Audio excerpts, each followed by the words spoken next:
श्री गुरु शिला प्रपाद की जय। गुरु महाराज की जय। निताय गौर प्रेमानंदे हरि हरि बोल। जय राधा माधव कुंज बिहारी। जय राधा माधव कुंज बिहारी। जय गोपी जन वल्लभा गिरिवरदारी। जय गोपी जन गिरिवरधारी। यशोदनन्दन व्रज जननन्दन। यशोदनन्दन व्रज जनरञ्जन। यशोदानन्दन व्रज जनरन्दन। नदीरा वनचारि यमुनतीरा वनचारि। जय राधा माधव कुंज बिहारी। जय राधा माधव कुंज बिहारी। जय गोपी जन वल्लभा गिरिवरधारी। यशोदानन्दन व्रज जनरञ्जन। यशोदानन्दन रञ्जन। यमुनतीरा वनचारि। हरे कृष्ण कृष्ण कृष्ण हरे हरे। हरे राम राम राम हरे हरे। जय राधा माधव राधे। जय गौरनिताय जय गौरनिताय जय गौरनिताय जय गौरनिताय। निताय गौर हरि बोल हरि बोल हरि बोल। निताय गौर हरि बोल। Hare Krishna. Hare Krishna. Thank you very much. ரொம்ப நல்லா இருந்தது மாதாஜி. थैंक यू प्रभु। हरे कृष्ण। ஹரி போல். ஹரே கிருஷ்ணா. ஸோ எல்லாருக்கும் ஹரே கிருஷ்ணா. இன்னைக்கு நம்ம கேள்வி பதில் ரொம்ப நாள் ஆச்சு அப்படின்னு சொல்லி ஒரு பக்தர் கேட்டிருந்தாங்க. ஸோ அதுக்காக இன்னைக்கு ஒரு கேள்வி பதில் வச்சுக்கலாம் அப்படின்னு சொல்லிட்டு ஒரு 4 கேள்விகளை இன்னைக்கு எடுத்துக்கலாம் அப்படின்னு சொல்லிட்டு கொடுத்துருக்காங்க. ஓகே, அதில் ரொம்ப நாளுக்கு முன்னாடி சிவதான பிரபு கேட்ட ஒரு கேள்வி, அதை இன்னைக்கும் விவேதா மாதாஜி ஞாபகம் வச்சுட்டு ரைஸ் பண்ணாங்க. பேரின்பத்தை பற்றி கொஞ்சம் சொல்லுங்க அப்படின்னு சொல்லிட்டு மேபி ஒரு 2 மாதத்துக்கு முன்னாடி சொல்லியிருப்பாங்களா இருக்கும். ஆனால் விவேதா மாதாஜி அவ்வளோ நல்லா அழகாக ஞாபகம் வச்சுருந்தாங்க. ஸோ அந்த கேள்வியை ஒன்று எடுப்போம். என்னென்ன கேள்வி இன்னைக்கு எடுக்க போகிறோம் தெரியுமா? அனௌன்ஸ் பண்ணியிருக்காங்களா எந்தெந்த கேள்வி இன்னைக்கு எடுத்திருக்கோன்ட்டு? சொல்லியிருக்காங்களா இன்னைக்கு கிளாஸ்? எஸ் பிரபு, காலையில தரு அனௌன்ஸ்மெண்ட் பண்ணாங்க பிரபு மார்னிங் கிளாஸ்ல. சரி, ஓகே ஃபைன். ஸோ அந்த 4 கேள்விகள் இன்னைக்கு வந்து கிளாஸில் வந்து எடுத்துக்கலாம். சரிங்களா? ஸோ ஃபஸ்ட்டு பேரின்பம் எடுத்துக்கலாம். ஸோ என்னோட சிறு மூளைக்கு என்னெல்லாம் இது வரைக்கும் நான் கற்றுக்கிட்டேனோ பரம்பரை வாயிலாக அதை சொல்கிறதுக்கு நான் முயற்சி பண்ணுறேன். சரிங்களா? ஸோ பேரின்பம் அப்படின்னா இங்கிலீஷில் வந்து சுப்ரீம் பிளிஸ் அப்படின்ட்டு அதை வந்து இது பண்ணுறாங்க. ஸோ இன்னொன்று சிற்றின்பம்னு இருக்குது. ஒரு பேரின்பம்னு இருந்தால் ஒன்று பெருசுன்னு ஒன்று இருந்தால் ஒன்று சின்னது இருக்கணுமே. ஸோ சிற்றின்பம் அப்படின்னு ஒன்று இருக்குது இல்லையா? இவன் அண்ணன்னு சொன்னால் ஒருத்தன் தம்பியோ தங்கச்சியோ இருக்காங்கன்னு அர்த்தம். அது மாதிரி பேரின்பம் சிற்றின்பம் அப்படின்னு இருக்கு. ஸோ இந்த உலகத்தில் நம்ம அனுபவிக்கக்கூடிய புலன்களால் அனுபவிக்கக்கூடிய ஒரு ஆரம்பம் ஒரு முடிவு இருக்கக்கூடிய ஒரு இன்பம் வந்து சிற்றின்பம். ஏன்னா ஒரு ஆரம்பம் இருக்குது, அதுக்கு முடிவும் இருக்குது. உதாரணத்துக்கு ஒரு பைக் வாங்கியிருக்கீங்க. ஈவன் சிவதான பிரபு ஒரு பைக் வச்சுருக்காரு, ஒரு ஸ்கூட்டர் வச்சுருக்காரு. ஸோ அப்போ அதை வாங்கின அன்னைக்கு இருக்கக்கூடிய ஒரு எக்ஸைட்மெண்ட்டு அடுத்த மாதத்தில் கொஞ்சம் குறையும், அடுத்த வருஷத்தில் இன்னும் கொஞ்சம் குறையும், அடுத்த 5 வருஷத்தை போர் அடிக்குது வேற வண்டி வாங்கலாமா அப்படின்னு நமக்கு தோணும். இதே மாதிரி பெண்களுக்கு வந்து சாரி நகை நட்டு அந்த மாதிரி இந்த பௌதிகமான விஷயங்கள் எல்லாத்துக்குமே ஒரு ஆரம்பம் ஒரு முடிவு இருக்கிறதுனால அதுக்கு வந்து சிற்றின்பம் அப்படின்னு சொல்லுவாங்க. இன்னும் கொஞ்சம் ஆழமாக போனீங்கன்னா இந்த பௌதிகமான விஷயங்களுக்கு எல்லாத்துக்கும் ஒரு விலை இருக்கு.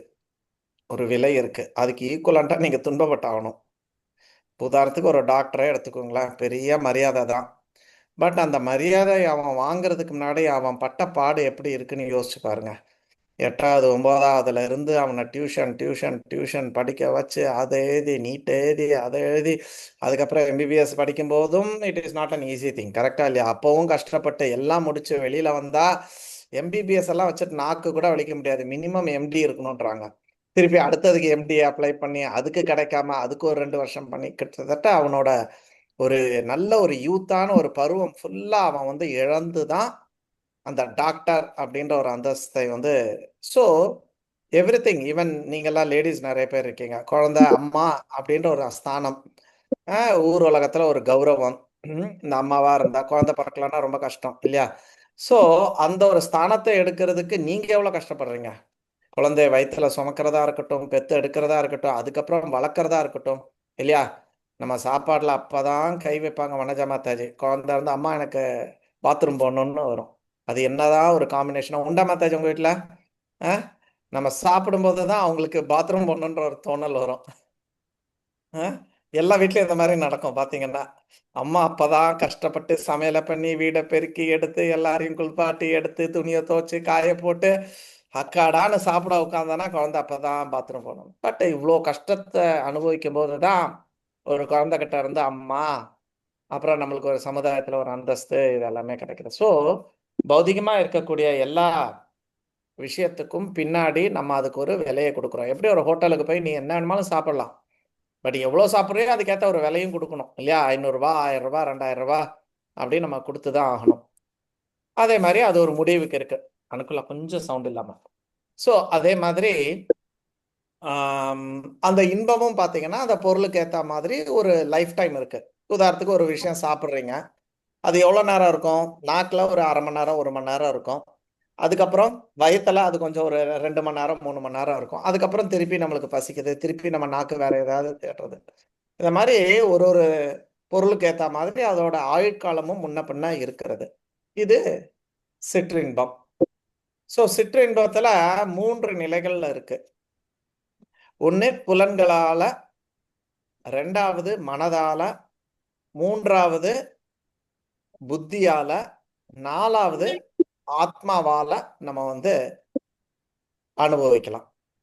இந்த ஃபர்ஸ்ட் இருக்கக்கூடிய 3 விஷயமும் சிற்றின்பம், அடுத்தது பேரின்பம் அப்படின்னு வச்சுக்கலாம். இது ஒரு ரஃப் இதுதான். புலன்களால ஒரு ஒரு அனாலஜி வேணா கொடுத்து பார்க்குறேன், முயற்சி பண்ணுறேன். நீங்க வந்து சாப்பிட்றீங்க, உதாரணத்துக்கு பூரி கிழங்கு சாப்பிட்றீங்க, உங்களுக்கு ரொம்ப ஃபேவரட் அப்படின்னு சொல்லிட்டு நீங்க வந்து சாப்பிட்றீங்க. சந்தோஷம். உங்க நாக்கு வயிறு எல்லாத்துக்கும் பரம திருப்தியா இருக்கு. பூரி அப்படியே சாஃப்டா இருக்கு, கிழங்கு அப்படியே அப்படியே மசிஞ்சு போகிறது, நல்ல சில்லி விறுவிறுன்னு இருக்கு. Wow, amazing, fantastic. ஓகே, உங்க புலன்களுக்கெல்லாம் திருப்தி கிடைச்சது. பார்க்கவே அழகா புசு புசுன்னு ரவுண்டா இருக்குது, வைக்குது. ஃபேண்டாஸ்டிக். அடுத்தது மனதால இன்பம். எப்படி? உதாரணத்துக்கு நீங்க என்ன நினைக்கிறீங்க? உங்ககிட்ட பிறந்த குழந்தை உங்க குழந்தைன்னு நினைக்கிறீங்க. அப்ப அந்த குழந்தைய நல்லா சாப்பிடுறது. அப்ப மனதால நீங்க சாப்பிடல, உங்க புலனுக்கு ஒண்ணுமே கிடைக்கல. உங்க கண்ணுக்கு ஒன்றும் கிடைக்கல, உங்க வாய்க்கு ஒன்றும் கிடைக்கல, உங்க நாக்குக்கு ஒன்றும் கிடைக்கல, உங்க வயிற்றுக்கு ஒன்றும் கிடைக்கல. ஆனா மனதால என் குழந்தைக்கு இன்னைக்கு நான் பூரி பண்ணியிருக்கேன், நல்லா சாப்பிடும். இன்னைக்கு எப்பவுமே மிச்சம் வைக்கும் இட்லி கொடுத்தா, இன்னைக்கு பூரி கொடுத்துருக்கேன். நல்லா யூஸ்வலா 2 இட்லி சாப்பிட்டாவே அவன் பெரிய விஷயம். 4 இட்லி கொடுத்தா அவன் 2 இட்லி மிச்சம் வச்சிருவான். ஆனா இன்னைக்கு நான் 6 பூரி கொடுத்துருக்கேன், எல்லாத்தையும் என் பிள்ளை சாப்பிடுவான். இப்ப மனதால உங்களுக்கு ஒரு ஹாப்பினஸ் கிடைக்கிறது. கரெக்டா இல்லையா? அடுத்தது, ஊரு ஃபுல்லா டெங்குவா இருக்குது. ஓகே, அப்போ டெங்கு வந்து என்ன பண்ணுன்னா பிளட்ல இருக்கிற பிளேட்லெட்ஸை வந்து குறைச்சிரும் இல்லையா? WBC, platelets, red blood cells, இது மாதிரி நிறைய இருக்குது அதில். ஸோ டெங்கு ஜென்ரலாக நம்ம பிளேட்லெட்ஸை வந்து குறைச்சிரும். ஸோ அப்போ என்ன பண்ணணும்? பாவைக்காய் இல்லையா, அது என்னது, இது பப்பாளி மரம். பப்பாளி மரத்தோட இளம் தளிரை எடுத்து அதை அரைச்சு நம்ம குடிச்சா உடம்புக்கு நல்லது. இப்போ இது உடம்புக்கு ரொம்ப இனிமையா இருக்கா என்ன? ரொம்ப கசக்குது இல்லையா? புலன்களுக்கெல்லாம் ரொம்ப கசக்குது அது. இருந்தாலும் புத்தி வந்து இஸ் வெரி ஹாப்பி. எப்பா, இன்னைக்கு எல்லாருக்கும் என் ஹஸ்பண்டு பிள்ளைங்க எல்லாருக்கும் நல்லா பப்பாளி இலை கிடைச்சது, நல்லா அரைச்சு மோர்ல கலக்கி எல்லாருக்கும் ஆளுக்கு ஒரு கிளாஸ் குடிங்கடா. இது புலனுக்கு முன்னும் ஒரு திருப்தி இல்லை. ஆனால் புத்தி, இட் இஸ் இன்டெலிஜென்ட் திங். நாளைக்கு டெங்கு காய்ச்சல் வந்தா நான் யார் உட்காந்து கஷ்டப்படுறது, சிக்கன் குனியா வந்தா யார் உட்காந்து கஷ்டப்படுறது. ஸோ அதுக்காக நம்ம இன்டெலிஜென்ட்டா ஒரு விஷயத்தை செஞ்சு அதுல ஒரு சந்தோஷம். பட் இது எல்லாமே வந்து ஒரு ஆரம்பம், ஒரு முடிவு இருக்கக்கூடிய விஷயம். இப்படி நம்ம 3 நிலைகள்ல புலனால, மனதால, புத்தியால நம்ம வந்து சந்தோஷமா இருக்கலாம். பட் த ஹையஸ்ட் சந்தோஷம் வந்து ஆத்மாவால. அதை தான் பேரின்பம் அப்படின்னு சொல்றாங்க. உதாரணத்துக்கு ஒரு மீன் எடுத்துக்கோங்க. ஒரு மீன் தொட்டியில இருக்குது. இன்னொரு வீட்ல தொட்டி ரொம்ப பெருசா இருக்கு. சீரியல் லைட்லாம் போட்டிருக்காங்க. சாப்பாடு இனியும் வெளிநாட்டுல இருந்தெல்லாம் இறக்குமதி பண்ணி சில சாப்பாடுகளை வந்து அங்க வந்து குடுக்குறாங்க. இதுல வந்து வெறும் ஒரு பவுடர் மாரி ஒண்ணு இருக்குது. அது முட்டையில பண்ணுவாங்க. முன்னாடி நானும் மீன் வளர்த்துருக்கேன். அந்த பாவத்தெல்லாம் நானும் பண்ணியிருக்கேன். ஸோ மீன அந்த முட்டைய வந்து ஏதோ ஒண்ணு பண்ணி வறுத்து, எடுத்து, பொரிச்சு அத வந்து குடுப்பாங்க மீனுக்கு. ஆனா இன்னொரு மீனுக்கு நல்லா புழு கிழு எல்லாமே குடுக்குறது, வைக்கிறது. ஆனாலும் அது 2மே ஒரு தொட்டியில கிட்டியில இருக்கு. இப்போ அந்த மீன ஒரிஜினலா ஒரு கடல்ல இருந்து பிடிச்சிருக்காங்க. இல்ல ஒரு ஆத்துல இருந்து, குளத்துல இருந்து பிடிச்சிருக்கா. அப்ப அங்க போனா தானே அதால சந்தோஷமா இருக்க முடியும். அதுக்கு அந்த சேறு வேணும், அதோட ஃப்ரெண்ட்ஸ் வேணும். அதுக்கு நல்லா 10 அடி, 100 அடியில நீந்தி பழகி ஹேப்பியா இருக்க வேண்டிய ஒரு விஷயம் இல்லையா? ஸோ அதே மாதிரி ஒரு மீனை நீ தங்க பெட்டியில வச்சா கூட அதால சந்தோஷமாக இருக்க முடியாது. அதே மாரி இந்த ஆத்மாக்கு சந்தோஷம் எப்ப கிடைக்கும்னா, அதோட உண்மையான நிலையில இருக்கும்போது தான். நம்ம படைச்சதே வந்து எதற்காக படைச்சிருக்காங்க? நம்மள படைச்சதே வந்து ஆ ஆ எப்படி பகவானுக்கு சேவை செய்யறதுக்காக. அப்ப அந்த நிலையில நம்ம இருக்கும்போது தான், இந்த ஆத்மா வந்து சந்தோஷமாக இருக்க முடியும். ஸோ, அதை தவிர்த்து நம்ம என்னலாம் செய்றோமோ, அது எல்லாமே சிற்றின்பம். ஏன் சிற்றின்பம்? அதுக்கு ஒரு ஆரம்பம், ஒரு முடிவு இருக்கு. பத்தாததுக்கு அந்த இன்பத்தை அனுபவிக்கிறதுக்கு நீங்க சில துன்பத்தை கொடுத்தே ஆகணும். எப்படி ஒரு ஹோட்டல்ல பண்றாங்களோ, அந்த மாதிரி. ஓகே. ஸோ, ஒரு திருக்குறள் கூட சொல்லணும் அப்படின்னு நினைக்கிறேன். ஓகே. "அவா வில்லார்க்கு இல்லாகும் துன்பம் அஃதுடையேல் தவா அது மேல் மேல் வரும்." இது வந்து சிற்றின்பத்தோட தன்மையை வந்து சொல்லக்கூடிய ஒரு திருக்குறள். ஓகே. ஸோ என்ன சொல்லுது? "One who is free from the material desires is free from misery. If desires remain, suffering continues." பௌதீக ஆசை என்னைக்கு உனக்கு இல்லையோ, அவா இல்லார்க்கு, அதான் அவானா ஆசை. ஆசை இல்லார்க்கு இல்லாகும் துன்பம். அவங்களுக்கு துன்பம் இல்லை. அத்துடையல் தவாது மேன்மேல் வரும். ஆனா இல்ல, எனக்கு ஆசை இருக்கு. அப்ப எவ்வளோ ஆசை இருக்கோ அவளுக்கு துன்பமும் வந்து கொண்டே வந்து கொண்டே இருக்கும். இந்த பௌதீக உலகத்தில் சந்தோஷம்ன்றது இல்ல. எல்லா சந்தோஷத்துக்கும் அதுக்கு ஈக்குவலா நம்ம சில கஷ்டத்தை, துன்பத்தை அனுபவித்தே ஆகணும். ஸோ இந்த திருக்குறள் ரொம்ப ஆப்டா இருக்கு. சிவதான பிரபுக்கு பிடிக்குமே அப்படின்னு சொல்லிட்டு எடுத்தேன். ஓகே. தனக்குவமை இல்லாதான் தான் சேர்ந்தார் கல்லால் மனக்கவலை மாற்றல் அரிது. Except for those who take shelter. இது வந்து பேரின்பத்தை பத்தி சொல்றது. Except for those who take shelter of the of the incomparable Lord it is difficult to remove the minds and anxieties. அதாவது பகவானோட திருவடியை சரணடையாமல் நம்ம இந்த கவலை மைண்டில், மனதில் இருக்கக்கூடிய கவலை இல்லைன்னா துன்பம், இந்த பௌதிக உலகத்தில் நம்ம அனுபவிக்கக்கூடிய துன்பம், இதை வந்து நம்ம மாற்ற முடியாது. ஏன்னா பௌதிக உலகத்துல நீ எவ்வளோ பணக்காரா இருந்தாலும், எவ்வளோ அறிவாளியா இருந்தாலும், எவ்வளோ ஆரோக்கியத்தோட இருந்தாலும் 7 வகையான விஷயங்களை நம்ம வந்து அனுபவித்தே ஆக வேண்டும். என்னது? 4, 3: பிறப்பு, இறப்பு, நோய், முதுமை. இது 4த்தை நம்ம அனுபவிச்சுதான் ஆகணும். அதுக்கப்புறம் அதிதேவிகா, அதிபௌத்திகா, அதி ஆத்மிகா. இப்படி இந்த 7 விஷயங்களை அனுபவித்தே ஆக வேண்டும். ஸோ இந்த ஸ்லோகம் சொல்ற மாதிரி நம்ம பகவான் கிட்ட நம்ம தனக்கு ஒப்பில்லாத இருக்கக்கூடிய அதாவது பாகவதத்தில் சொல்லுவோம், சவை பும்சோ பரோ தர்மோ யதோ பக்திர் அதோக்ஷஜம். அந்த பெருமாளுக்கு, அந்த பகவானுக்கு நம்ம சரணடையில, அவனுக்கு தொண்டு செய்யல அப்படின்னு சொன்னா, எவ்வளோ பெரிய ஆளா இருந்தாலும், நீ தேவனா இருந்தா கூட சரி, நீ பிரம்மாவா இருந்தா கூட சரி, இந்த 7 விஷயங்களை நம்ம அனுபவிச்சுதான் ஆகணும் அப்படின்னு சொல்லிட்டு சொல்றாங்க. உதாரணத்துக்கு சென்னையில் இருக்கிறவங்க வெயிலா இருக்காங்க, கேரளால இப்ப கொட்டுன்னு கொட்டிட்டு இருக்குது மழை.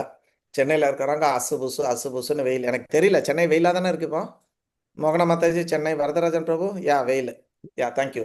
ஸோ இதே மாதிரி இந்திரனுக்கும் வெயில் எல்லாம் இருக்கு. நம்ம நினைக்க வேண்டாம் இந்திரனுக்கு கஷ்டம் இல்லை. அவனுக்கு இந்த குட்டி குட்டி பிரளயம் வரும்.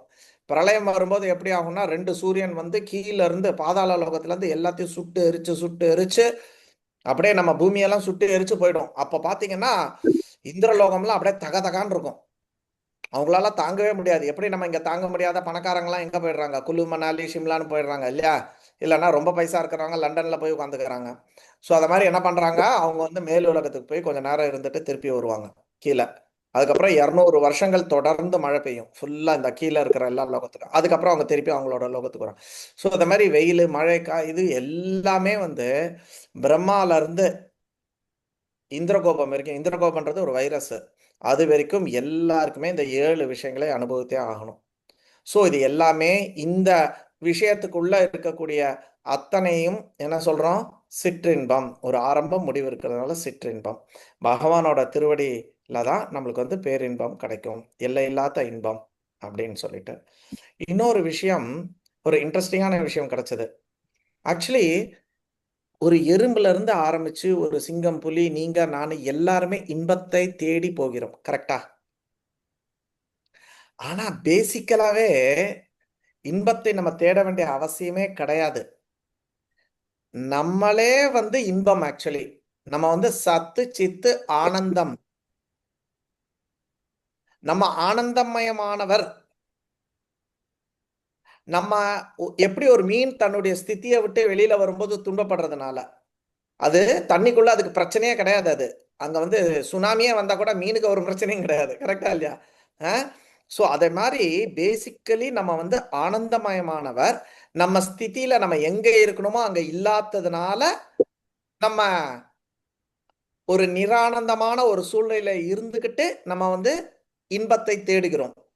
இந்த பொருள் வாங்கினா, ஒரு வீடு வாங்கினா சந்தோஷமா இருக்கும், கல்யாணம் பண்ணா சந்தோஷமா இருப்போம், பொண்ணுக்கு பிறந்தா சந்தோஷமா இருப்போம், பையனுக்கு வேலை கிடைச்சா சந்தோஷம், அப்படி தேடுறோம். ஒரு ஒரு விஷயத்திலையும் நம்ம என்ன பண்றோம், இன்பத்தை தேடுகிறோம். பட் ஆக்சுவலி நம்மளே இன்பம் தான். நம்ம ஆனந்தமயமானவர், சத்து சித்து ஆனந்தம். எப்படி ஆத்மா அழியாதோ அதே மாதிரி நம்ம ஆனந்தமானவர். காரணம் நம்ம ஸ்திதி இல்லாததுனால, நம்ம ஒழுங்கான ஸ்திதியில இல்லாததுனால இந்த கஷ்டம் எல்லாமே. ஹரே கிருஷ்ணா. தேங்க்யூ சிவதான பிரபு, இந்த ஒரு கேள்வியை கேட்டதுக்கு தேங்க்யூ ஸோ மச். ஆனால் ரொம்ப டைம் எடுத்துக்கிட்டோம், நடுவில் மறந்து போயிட்டோம் அந்த கொஸ்டின் அண்ட் ஆன்சர் செஷனை. திடீர்னு ஒரு பக்தர் ஞாபகப்படுத்தினாங்க, நீங்கள் ரொம்ப நாள் ஆச்சு கொஸ்டின் ஆன்சர் பண்ணி அப்படின்ட்டு. ஸோ அதனால எடுத்துட்டோம். சிவதான பிரபு ஓகேங்களா? சந்தோஷம் சந்தோஷம். ஹரே கிருஷ்ணா. மோகனா மாதாஜிக்கு சொல்லுங்க, அவங்க தான், அண்ட் விவிதா மாதாஜி, இவங்க 2 பேர் தான் இதுக்கு முக்கிய காரணம் இந்த கிளாஸுக்கு. அவங்க தான் அவங்க கேள்வியெல்லாம் ஞாபகம் வச்சு, சிவதான பிரபு ரொம்ப நாளுக்கு முன்னாடி இந்த கேள்வி கேட்டாங்க, நீங்கள் இன்னும் பதில் சொல்லலை அப்படின்னாங்க. ஸோ ஆல் க்ளோரிஸ் டு மோகனா மாதாஜி அண்ட் விவிதா மாதாஜி. ஹரே கிருஷ்ணா, தேங்க்யூ. தென் 2வது கொஸ்டின், ஏ குரு இஸ் ஒரு குருவை எப்படி தேர்ந்தெடுப்பது? நீங்க சொல்றீங்க குரு இல்லாம போக முடியாது பகவான் கிட்ட அப்படின்றீங்க. அப்ப நான் அந்த குருவை நான் எப்படி தேர்ந்தெடுக்கணும் அப்படின்னு சொல்றோம். இதை சொல்றதுக்கு முன்னாடி ஒரு எக்ஸாம்பிள் ஒன்று சொல்றேன். ஒரு பையன் என்னோட பக்கத்து பிளான்ட், அவன், எங்களுக்கெல்லாம் ஒரே பஸ்ஸு, அதனால பஸ் ஏறும்போது மட்டும் பார்ப்போம் அவனை. அப்போ அந்த பையன் புதுசாக வந்திருந்தான். ஸோ அவன் என்கிட்ட அப்படியே பேசிக்கிட்டே இருந்தான். அண்ணா அது எப்படின்னா இருக்கும், இங்கே எப்படின்னா இருக்கும்னு அப்படி நிறைய ஸ்கூலை பற்றியெல்லாம் கேட்டான். நானும் எனக்கு தெரிஞ்சதெல்லாம் சொன்னேன். இந்த ஸ்கூல் அப்படி, அந்த ஸ்கூல் அப்படி, இங்கே போனால் நம்மளுக்கு கம்பெனி இவ்வளோ பணம் கொடுக்கும், நீ வந்து இங்கே குவார்ட்டர்ஸில் நீ வந்தனா உனக்கு வந்து ஹெச்ஆர்ஏ கட் ஆகிடும், பட் உனக்கு வந்து இன்டர்நேஷ்னல் ஸ்கூல் கிடைக்கும், நீ வெளியில் இன்டர்நேஷ்னல் ஸ்கூல்னால் அது எத்தனை லட்சம், அங்கே எவ்வளோ ஃபீஸு, இந்த ஸ்கூலில் எவ்வளோ ஃபீஸுன்னு எனக்கு தெரிஞ்சதெல்லாம் சொன்னேன். இப்போ பணமாகவும் இதாகவும் எல்லாம் சொல்லிவிட்டு, ஃபேமிலியெலாம் எப்போ வராங்க, பிள்ளை எந்த கிளாஸ்க்கு போட போகிறீங்க அப்படி இப்படின்லாம் கேட்டேன். இல்லைண்ணா இப்போ தான் நம்ம பிள்ளை 3 மாதம், இனிமேல் தான் ஃபேமிலியெல்லாம் கூட்டிகிட்டு வரணும். அட பாவி மனுஷா, குழந்தைக்கு இப்பதான் 3 மாசம். இன்னும் ஃபேமிலி இங்க கூடவே கூட்டிட்டு வரல. அவன் வந்து எங்க யோசிக்கிறான்னு பாருங்க. எந்த ஸ்கூல் நல்லா இருக்கும், எந்த இதுல எப்படி இருக்கு அப்படின்னு என்கிட்ட ஒரு 2 மணி நேரம் வச்சு வாங்கியிருக்கான். நான் கடைசியில அந்த கேள்வி கேட்டேன். முதல்ல அந்த கேள்வி கேட்டிருந்தா அப்பவே சரி புது பையனாச்சே நம்ம ஹெல்ப் பண்ணுவோம்னு சொல்லிட்டு வந்தேன். ஸோ எவ்வளோ ஆர்வத்தோட இருக்காங்க பாருங்க. எவ்வளோ ஆர்வத்தோட இருக்காங்க. ஸோ ரொம்ப சந்தோஷம். இந்த கேள்வி யார் கேட்டாங்க எனக்கு மறந்து போச்சு. பட் குருவை எப்படி தேர்ந்தெடுக்கணும் அப்படின்னு கேட்டாங்க. ஓகே. ஸோ நம்மளுக்கு 4.2ல கிருஷ்ணர் வந்து கிளியர் கட்டாக சொல்றாரு, ஏவம் பரம்பரா பிராப்தம் இவம் ராஜர்ஸ்யோ விதுகு. ஃபர்ஸ்ட் பாயிண்டே வந்து பரம்பரையில் இருக்கணும். ஒரு குருனா நம்ம இத்தனை நாள் எனக்கு உங்களுக்கெல்லாம் நீங்களாம் எப்படியோ அறிவு இருந்திருக்கலாம், எனக்கு அறிவு இல்லாதவன். எனக்கு எப்படி நினைப்பேன்னா, நான் குரு அப்படின்னா ஒரு வெள்ளை தாடி, தலையில் முடி இருக்கக்கூடாது, காவி கூட போட்டிருக்கணும். He is a Guru. This is my ஒரு என்ன சொல்றது, இந்த பிசிக்ல யார் இருந்தாலும் காலில் விழுந்துடலாம் அப்படின்னு நினைப்பேன். பட் ஒரு குரு வந்து அந்த மாதிரிலாம் சொல்லலை. கிருஷ்ணர் தலைக்கு இது இருக்கணும், காவியோட கொடுத்துருக்கணும் அப்படின்லாம் சொல்லலை. இன்ஃபேக்ட் நம்ம ராமானுஜாச்சாரியாரே பார்த்தீங்கன்னா கிரகஸ்தர் தான். கரெக்டா இல்லையா? அவர் எவ்வளோ பெரிய குரு அவர். அவரே வந்து he was a grihastha only. So குரு அப்படின்றவர் ஒரு சன்னியாசியா இருக்கணும்ன்ற ஒரு அவசியம் கிடையாது. மெயின் குவாலிஃபிகேஷன் பார்த்தீங்கன்னா பரம்பரையில் இருக்கணும். பேசிக் குவாலிஃபிகேஷன் பரம்பரையில் இருக்கணும். 4 வகையான பரம்பரை இருக்கு. ஸ்ரீ பரம்பரா இல்லை ஸ்ரீ வைஷ்ணவா சொல்லுவாங்க. அது நம்ம சவுத் இந்தியாவில் ரொம்ப ஃபேமஸ்ஸு. ராமானுஜாச்சாரியார் அதோட பிரதான ஆச்சாரியா. ஓகே. அண்ட் அதுக்கப்புறம் நம்மளுக்கு மத்வாச்சாரியாரை வச்சு பிரம்ம சம்பிரதாயம் இருக்கு. பிரம்மா கிட்ட இருந்து வந்த பரம்பரை. அதே மாதிரி சிவபெருமான் கிட்ட இருந்து, அதுக்கப்புறம் அதில் நிம்பர்க சுவாமி, அதுக்கப்புறம் ஐ திங்க் இன்னொருத்தர் வந்து விஷ்ணு சுவாமின்னு நினைக்கிறேன். அவங்க வந்து 4 குமாரர்கள்கிட்ட இருந்து, பிரம்மாவோட பசங்க 4 பேர் இருக்காங்க, அவங்க கிட்ட இருந்து ஒரு பரம்பரை. இப்படி 4 பரம்பரை. இது எல்லாமே சாஸ்திரத்தில் மென்ஷன் பண்ணியிருக்கு, வேதத்தில் மென்ஷன் பண்ணியிருக்கு. இந்த 4 பரம்பரையில் யார் யார் பிரதான ஆச்சாரியாவாக இருப்பாங்க அதுவும் கூட மென்ஷன் பண்ணியிருக்கு. ஸோ ஃபர்ஸ்ட் குவாலிஃபிகேஷன் அவங்க வந்து பரம்பரையில் இருக்கணும். 2வது குவாலிஃபிகேஷன் அவங்க வந்து நல்ல சாஸ்திரத்தில் நிபுணத்துவமாக இருக்கணும். நம்மளை பகவான் கிட்ட கூட்டிட்டு போகிற மாதிரி இருக்கணும். அவங்க நல்ல சாதனை, அவங்க பண்ணக்கூடிய சாதனைகள், அதாவது ஊரெல்லாம் சொல்லிட்டு அவன் ஜாலியாக இருப்பான் அந்த மாதிரி இல்லை ஒரு குரு. குருன்றது ஆச்சாரியான்றது என்னது, எத்தத் ஆச்சாரத்தை சிரேஷ்டா. அவங்க நடந்து காமிக்கணும். ஆச்சார் பிரச்சார் அப்படின்வாங்க, நடந்து காமிக்கணும். உனக்கு சொல்லிட்டு அவன் உட்காந்துக்கிறது இல்லை. இப்போ சண்டைலாம் அப்படிதான் போடுறாங்க. கரெக்டா, டே நீ போடா சண்டை, நான் இங்கே உட்காந்துக்கிறேன், நான் ஆஃபீஸில் உட்காந்துட்டு நான் கம்ப்யூட்டர் பார்த்துட்டு இருக்கேன்னுவான். கரெக்டா இல்லையா? பொண்டாட்டியோட டின்னர் அடிச்சுட்டு இருப்பான், அங்கே பார்டரில் போய் சேர்த்துவான். அப்போ அந்த காலத்துலலாம் எப்படி போர் புரிஞ்சாங்கன்னா முதல்ல ராஜா போய் நிற்பார் இல்லையா, இளவரசன் போய் நிற்பான் அந்த மாதிரி. ஸோ குருன்றவர் அந்த மாதிரி அவர் நம்மளுக்கு வாழ்ந்து காட்டுவாரு. கிருஷ்ண உணர்வில் அவர் வந்து வாழ்ந்து காட்டுவாரு. அவர் வந்து கிருஷ்ணரோட ஒரு மிகப்பெரிய சேவகனா இருப்பார். கிருஷ்ணரோட ஒரு மிகப்பெரிய சேவகனாக இருப்பார். இது ரொம்ப ரொம்ப முக்கியம். அவரோட குருவோட இன்ஸ்ட்ரக்ஷன்ஸை ஃபாலோ பண்ணுவார். ஞாபகம் வச்சுக்கோங்க. திருப்பி யாராவது சொல்ல முடியுமா? விஸ்வநாதஜி உங்க மைக் ஆன்ல இருக்கு, நீங்க சொல்றீங்களா?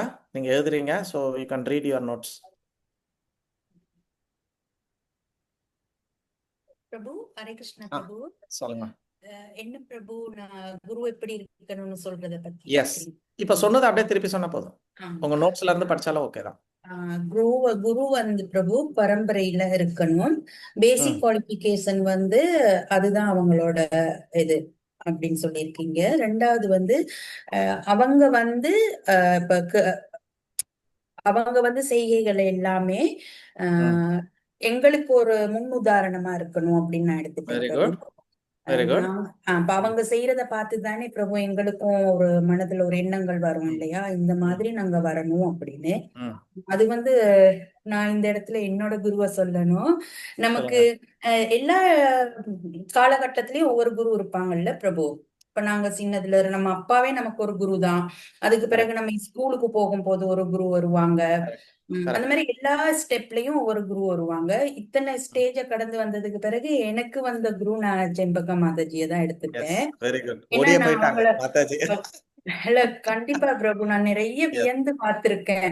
Yeah. வியந்து பார்த்திருக்கிறேன்னு சொல்றதை விட பிரபு, நான் என் மனசுல நினைச்சிருக்கேன், ஒரு நாளைக்கு இந்த மாதாஜி மாதிரி நான் கிளாஸ் நடத்தணும் அப்படின்னு நான் ஆசைப்படுறேன் பிரபு. சூப்பர். அது அதுக்காகவே நான் கொஞ்சம் தேடி எல்லாம் படிப்பேன் பிரபு. அந்த மாதாஜி ஏதாவது சொல்லிட்டா உடனே நோட்ஸ் எல்லாம் எடுத்துட்டு அன்னைக்கு கொஞ்சம் பார்ப்பேன். அத வந்து சரி. நான் உதாரணமா எடுக்கிறதுனா செம்பகா மாதாஜி எடுத்துப்பேன். Very good, very good. Excellent பிரபு. நெக்ஸ்ட். அது எனக்கு ரொம்ப வெரி குட். பிடிக்கும். ஸோ நம்ம பாயிண்ட், அவங்க நல்ல சாதனை, அதாவது அவரோட சாண்டிங்காக இருக்கட்டும், மற்ற விஷயங்கள் என்னென்ன பண்ணணும், சாஸ்திரம் படிக்கிறது, சாஸ்திரத்தில் நல்ல நிபுணத்துவமாக இருக்கணும் இல்லையா, கிருஷ்ண உணர்வில் இருக்கணும், அவர் ஒரு கிருஷ்ணரோட சேவகனாக இருக்கணும், அவரோட குருவை கரெக்டாக ஃபாலோ பண்ணணும். இதுதான் ஒரு குருவை நம்ம குவாலிஃபிகேஷன்ஸ். ஸோ நம்ம எப்படி ஒரு ஸ்கூல் தேடி தேடி நம்ம பிள்ளைங்களுக்கெல்லாம் போடுறோம், அதே மாதிரி நம்ம தேடணும், ஆன்மீகமாக தேடணும். எனக்கு ஃபஸ்ட்டு படிக்கணும் அப்படின்னு எப்படி பிள்ளைங்களுக்கு முடிவு பண்ணுறோமோ அதே மாதிரி நம்ம டிசைட் பண்ணணும். நான் இந்த வாட்டி பகவான்கிட்ட போகணும் அப்படின்றத ஃபஸ்ட்டு டிசைட் பண்ணுங்க. உதாரணத்துக்கு நான் பாம்பே போகணும், அதுக்கப்புறம் டிசைட் பண்ணலாம், ட்ரெயினில் போனால் நல்லா இருக்குமா, பஸ்ஸில் போனால் நல்லா இருக்குமா, காரில் போனால் நல்லா இருக்குமா, நடந்து போனால் நல்லா இருக்குமான்றது அது அப்புறம். ஃபஸ்ட்டு பாம்பே அப்படின்றத ஃபிக்ஸ் பண்ணுங்க. அந்த மாதிரி வைகுண்டம் கோலோகம்ன்றதை ஃபிக்ஸ் பண்ணுங்க. அதுக்கப்புறம் ரூட்டை பாருங்க. அதுக்கப்புறம் நம்ம யார் இந்த மாதிரி கிருஷ்ண உணர்வில் இருக்காங்க, யார் சாஸ்திரத்துலேருந்து இருக்காங்க, யார் மனம் போன போக்கில் இல்லாமல், யார் அவங்களோட குரு பேச்சை கேட்டு. கூரத்தாழ்வார் எடுத்துக்கோங்க, எப்படி அவரோட குருவோட பேச்சை கேட்டார், எந்த லெவலுக்கு குரு. இவர் ஒரு சேவையை செஞ்சுட்டு இருக்கிறாரு, பூமாலை கோத்துன்னு இருக்காரு, பூவை பறிச்சுன்னு இருக்கிறாரு. வெங்கடாஜலபதி அவர் வந்து கூப்பிடுறாரு, வா அப்படின்னு சொல்லிட்டு. இவர் சார் நான் வரமாட்டேன் அப்படின்னாரு. அப்படி என்னடா பெரிய பொல்லாத, என்ன இஸ்ரோல நாசால ராக்கெட்டா கூட போற, ஒரு பூதனடா பறிக்கிற, வாடா அப்படின்னாரு. இந்த கதெல்லாம் வேணாம், இந்த வேலையை என்னோட குரு எனக்கு கொடுத்துருக்கிறாரு அப்படின்றாரு. அப்ப சொல்றேன், அப்படி என்ன பூ பறிக்கிறதுல என்ன பெரிய ராக்கெட் சயின்ஸ் அப்படின்னு கேட்டா அவர் சொன்னாரு, பூ மொட்டா இருக்கும்போது பறிச்சு போடணும் உங்களுக்கு அப்படின்றது எனக்கு கொடுத்துருக்காங்க. நீங்க கூப்பிட்டீங்கன்னா அந்த பக்கம் வந்தேன்னா இந்த பக்கம் பூ மலர்ந்துடும், அப்புறம் என்னோட குரு சேவையை நான் செய்ய முடியாது அப்படின்றதுனால அப்படின்றாரு. இப்போ கிருஷ்ணருக்கு அப்படி ஒருத்தர் யாரு குருவை ஃபாலோ பண்றானோ அவனை தான் ரொம்ப பிடிச்சிருக்கு. கவனிச்சு பாருங்க, இவரு தான் கூப்பிட்டா வந்துட்டானா இவ்வளவு சந்தோஷம் இருக்கும், கூப்பிட்டா வரமாட்டேன் என் குரு பேச்சாதான் நான் கேட்பேன் போது அவ்வளோ சந்தோஷம். கரெக்டா இல்லைங்களா? எந்த லெவலுக்கு பிரச்சனை, நீ இந்த ஊர்ல இருக்கக்கூடாது, நீ வெளியில போ அப்படின்றாரு. அனந்தாழ்வார் சொல்றாரு, நீ யார் எனக்கு சொல்றதுக்கு, இது என்னோட குரு, எனக்கு கொடுத்த சர்வீஸ், எனக்கு கொடுத்த இடம் இது, நான் இங்க தான் இருப்பேன். எப்படி பகவான் கிட்ட வந்து எப்படி திருப்பதி பாலாஜி கிட்ட எப்படி வாதிடுறாரு பாருங்க. And Krishna like it. Tirupati பாலாஜிக்கு அதுதான் பிடிச்சது. இப்படி யாரு குருவை வந்து இருக்கணும், அவனைதான் கிருஷ்ணருக்கு வந்து ரொம்ப பிடிக்கும். யஸ்ய தேவா பராபக்தி யதா தேவே ததா குரு. இது வந்து வேதத்துல எழுதியிருக்கு, ஸ்வேதஸ்வர உபனிஷத் 6.23 எழுதியிருக்கு. யஸ்ய தேவா பராபக்தி யதா தேவே ததா குரு. அதாவது எனக்கு நீ எவ்வளோ பக்தி வச்சிருக்க, எவ்வளோ மரியாதை வச்சிருக்க, அதே போல ததா குரு நீ குரு கிட்டையும் வச்சிருக்கணும் அப்படின்னு சொல்லி சாஸ்திரம் சொல்றது. ஸோ டெஸ்டினேஷனை முடிவு பண்ணுங்க, குருவோட குவாலிட்டி சொல்லியிருக்க, அதெல்லாத்தையும் தேர்ந்தெடுங்க, அந்த குரு கிட்ட இந்த மாதிரி பிஹேவ் பண்ணுங்க, டெஸ்டினேஷன் ஆட்டோமேட்டிக்கா போயிடும். ஏன்னா இப்ப நம்மளுக்கு இப்ப மாதாஜி எங்க இருக்காங்கன்னு எனக்கு தெரியல, மேபி கண்டியில இருக்காங்கன்னு வச்சுப்போம். அப்ப கொழும்புக்கு அப்படின்னா போனதே இல்லை, இல்லைன்னா அவங்க இந்தியாவுக்கு வராங்க வச்சுப்போம், அப்படி வச்சுப்போம், விருந்தாவனுக்கு வராங்க அப்படின்ட்டு. ஸோ விஸ்வா மாதாஜியா கிருஷ்ணி சொன்னீங்கன்னு நினைக்கிறேன், கரெக்டா உங்க பேரு? விஸ்வா. ஓகே, கிருஷ்ணி உங்க பொண்ணு பேரா?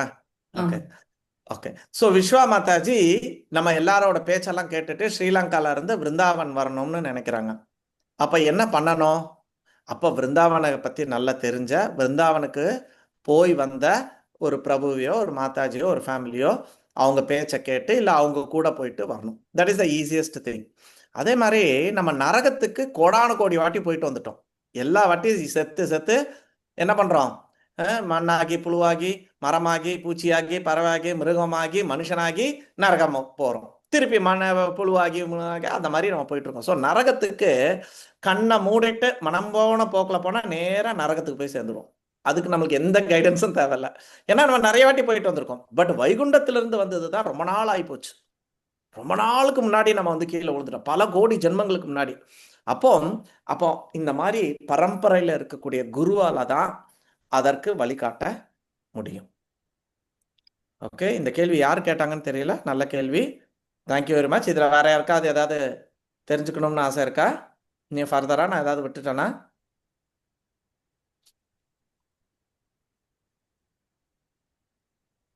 ஸோ இந்த குருவோட வேலை என்ன? இப்போ உதாரணத்துக்கு பெட்ரோல் மினிஸ்டர் இருப்பாங்க, இல்லைன்னா இண்டஸ்ட்ரியல் மினிஸ்டர் இருப்பாங்க, இல்லைன்னா எஜுகேஷன் மினிஸ்டர் இருப்பாங்க. இப்போ தான் இந்தியாவில் ஃபுல்லாக எஜுகேஷன் மினிஸ்டர் ரொம்ப பரபரப்பாக இருக்குது இல்லையா, காக்ரோச் பார்ட்டினால. ஸோ இந்த மாதிரி பல விதமான மினிஸ்டர்ஸ் இருக்காங்க. அதே மாதிரி தேவர்கள் நிறைய பேர் இருக்காங்க, வைக்கிறாங்க. அதே மாதிரி இந்த குரு அப்படின்றது எதுக்காக அப்படின்னு பார்த்தீங்கன்னா, பகவான் ஏன் இந்த மாதிரி ஒரு பொசிஷன், இந்த மாதிரி ஒரு பதவியை வச்சிருக்கிறாரு அப்படின்னு பார்த்தீங்கன்னா, ஒரு கம்பெனியில் நிறைய பதவிகள் இருக்கும் இல்லையா, அக்கௌண்டன்ட் இருப்பாங்க, வாட்ச்மேன் இருப்பாங்க, கிளர்க்கு இருப்பாங்க, மேனேஜர்ஸ் இருப்பாங்க. அந்த மாதிரி இந்த குருன்ற ஒரு இது எதுக்கு வச்சாங்கன்னா, தேர் ஒன் அண்ட் ஒன்லி ஜாபு கட்டுண்ட ஆத்மாக்களை திருப்பி அவர்கிட்ட கூட்டிட்டு போகக்கூடிய வேலை. குருவோட வேலை, அவரோட முழுக்க என்ன வேலைன்னா, இந்த பௌதிக லோகத்துல பிறப்பு இறப்புல சிக்கிட்டு இருக்கக்கூடிய முக்குணங்கத்துல சிக்கிக்கிட்டு இருக்கக்கூடிய கட்டுண்ட ஆத்மாக்களை திருப்பி பகவான் கிட்ட கொண்டு போறது தான் அவங்களோட வேலை. அதுதான் அவங்களுக்கு சந்தோஷம். ஸோ அவங்க என்ன பண்ணுவாங்கன்னா, இந்த கட்டுண்ட ஆத்மாக்கு எல்லாம் சொல்லிலாம் கொடுத்து நம்மளை ஏதாவது ஒரு சர்வீஸில் போட்டு நீ இந்த இதை பண்ணு அதை பண்ணு இதை பண்ணுன்னு சொல்லி இந்த ஜென்மத்துக்குள்ளாடி அவங்கள வந்து பகவான்கிட்ட கொண்டுட்டு போகிறாங்க. இதுதான் அவரோட வேலை. ஸோ பகவான் வந்து நான் குருவாக வெளியில் வந்து எதுக்காக வந்திருக்கேன், அந்த குருக்கு அந்த சக்தியை ஏன் கொடுத்துருக்கேன் இல்லையா. இப்போ உதாரணத்துக்கு நம்ம ஜோசப்பு ஒரு 10 மாதத்துக்கு முன்னாடி வரைக்கும் அவர் என்னவா இருந்தார், சினிமா ஹீரோவாக இருந்தார். இப்போ அவருக்கு என்ன பொறுப்பு, முதலமைச்சர் அப்படின்ற ஒரு பொறுப்பை நம்ம கொடுத்துருக்கோம் இல்லையா. அதே மாதிரி பகவான் வந்து இந்த ஜீவாத்மாக்கு, அந்த குரு அப்படின்ற அந்த ஆத்மாக்கு என்ன பண்ணுறாங்க, இந்த ஒரு பொறுப்பை கொடுக்குறாங்க. கொடுத்து அவருக்கு அந்த பவரை கொடுக்குறாங்க. இப்போ ஜோசப்க்கு ஒரு 10 மாதத்துக்கு முன்னாடி இந்த பவர் கிடையாது. ஆனால் இன்னைக்கு அவர் வந்து நாளைக்கு எல்லாருக்கும் லீவ் அப்படின்னா எல்லாருக்கும் லீவ், கரெக்டாக இல்லையா. நாளைக்கு எல்லாருக்கும் யாரெல்லாம் கல்யாணம் பண்ணுறீங்களோ 1 பவுன் நகைன்னா எல்லாருக்கும் நகை. கல்யாணம் ஆனவங்களுக்கு கிடையாது, ஏற்கனவே ஜோக்குக்காக சொல்கிறேன். ஓகே, ஸோ இன்னைக்கு அந்த பவர் அவருக்கு கொடுக்கப்பட்டு இருக்கு இல்லையா. அவரை வந்து என்ன பண்ணுறாரு, கவர்னர் வந்து கூட்டிகிட்டு போயிட்டு சத்தியப்பிரமாணம் பண்ணி எடுத்து உனக்கு இந்த பவரை கொடுக்குறாரு. அதே மாதிரி குருவுக்கு கிருஷ்ணர் அந்த பவரை வந்து கொடுத்துருக்காங்க. அந்த குருன்றவர் நித்திய சூர்யா இருக்கணும்னு அவசியம் கிடையாது, எப்பவுமே அந்த மாதிரி கிடைக்காது. ரொம்ப ரேராக தான் நித்திய சூரிய வருவாங்க. உதாரணத்துக்கு நம்மளோட அஷீலா பிரபுபாதராக இருக்கட்டும், ராமானுஜாச்சாரியாராக இருக்கட்டும், இவங்கெல்லாம் பார்த்தீங்கன்னா, ராமானுஜாச்சாரியார் யார் அப்படின்னு பார்த்தீங்கன்னா, அவர் வந்து ஆதிசேஷனோட அம்சம் அவர். ஸோ இவங்கெல்லாம் நித்தியமாக அங்கே இருந்து நம்மளுக்காக இறங்கி இருக்காங்க. ஆழ்வார்கள் இறங்கி வந்திருக்காங்க, நம்ம சத் கோஸ்வாமி, ரூப கோஸ்வாமி, சனாத்தன கோஸ்வாமி, இவங்க எல்லாமே இறங்கி வர்றாங்க. வந்து எப்படி கிருஷ்ணர் அவதாரம், ராமர், மத்ஸ்ய கூர்ம, அந்த மோஸ்ட் பியூட்டிஃபுல் மோகினி அவதாரம் அப்படியெல்லாம் போட்டு எடுத்து வந்துட்டு போறாரோ, அதே மாதிரி பகவானோட பக்தர்களும் குருவாக இறங்கி வந்து அப்பப்ப ரிவைவ் பண்ணி போவாங்க. பட் அது வந்து ஒரு ரூல் கிடையாது. அந்த மாதிரி நம்மளுக்கு கிடைச்சிச்சுன்னா நம்மளுக்கு ரொம்ப ரொம்ப பாக்கியம். But Guru is a Guru. Krishna has given the power for everybody. Okay, so பரம்பரையில் இருக்கக்கூடியவர்கள் கிருஷ்ணரால் அந்த சக்தியை அவங்கள திருப்பி வைகுண்டத்துக்கு கூட்டிகிட்டு போகிறதுக்கு அந்த ஒரு பவரை, அந்த ஒரு சக்தியை அவங்களுக்கு வந்து கொடுத்துருக்காங்க. ஸோ குருன்றவர் ஒரு சத்தியவேஷ அவதாரம், பகவானா சக்தியை அளிக்கப்பட்டவர் அப்படின்றத நம்ம புரிஞ்சுக்கணும். ஆனால் அவரு கிருஷ்ணர் கிடையாது, அவரு ஒரு ஜீவாத்மா தான். ஆனால் கிருஷ்ணரால அந்த சக்தியை வழங்கப்பட்டிருக்கு அவருக்கு. ஹரே கிருஷ்ணா. Any questions? குரு அகங்காரம் அப்படின்னா குரு அகங்காரம், குரு அகங்காரம் இப்படி ஒரு வார்த்தை குரு பகவத்கீதா 2.5 போட்டிருக்கு.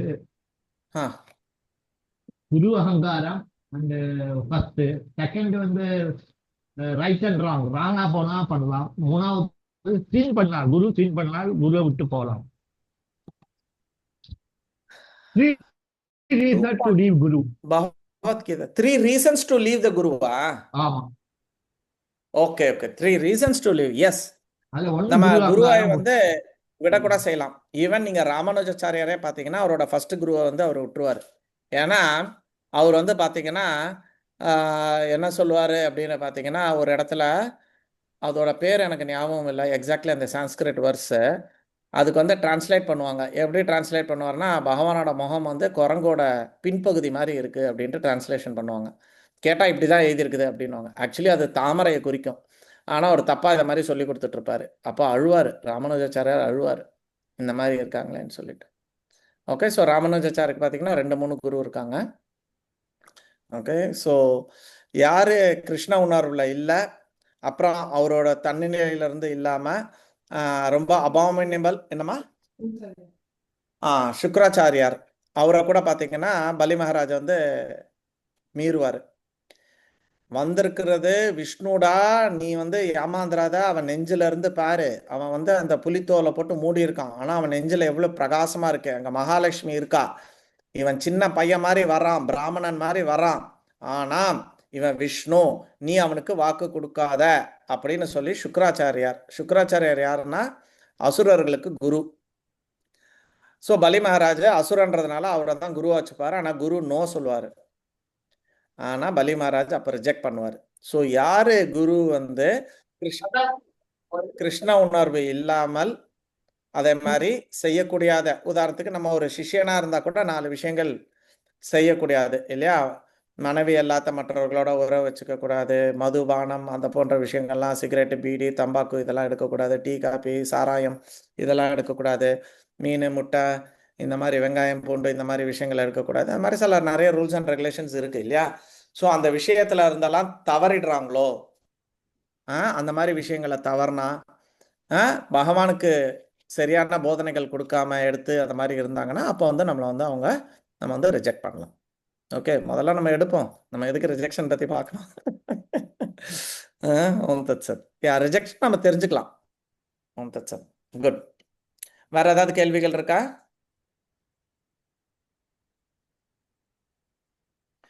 ஸோ இன்றைய கிளாஸுக்கு இன்னொரு முக்கியமான ஒரு கேள்வி என்ன வந்தது அப்படின்னா, கிருஷ்ணர் ஏன் 16,108 மனைவி கல்யாணம் பண்ணாரு? அவரு வந்து நம்மளுக்கு ஒரு எக்ஸாம்பிளா இருக்க வேண்டாமா? அவரே இப்படி பண்ணா நம்ம எல்லாம் என்ன ஆகுறது? அநேகமா இது ஒரு மாதாஜி தான் கேட்டிருப்பான் கண்டிப்பா. அறியாம சார். இப்ப உதாரணத்துக்கு ஒரு பௌதிகமான ஒரு கேள்வி கேட்கிறேன், யார் கேட்டீங்கன்னு தெரியல. யார வம்புக்கு இழுக்கலாம்? வனஜா மாதாஜி எடுப்போம் வம்புக்கு. உங்களுக்கு எத்தனை பிள்ளைங்க மாதாஜி?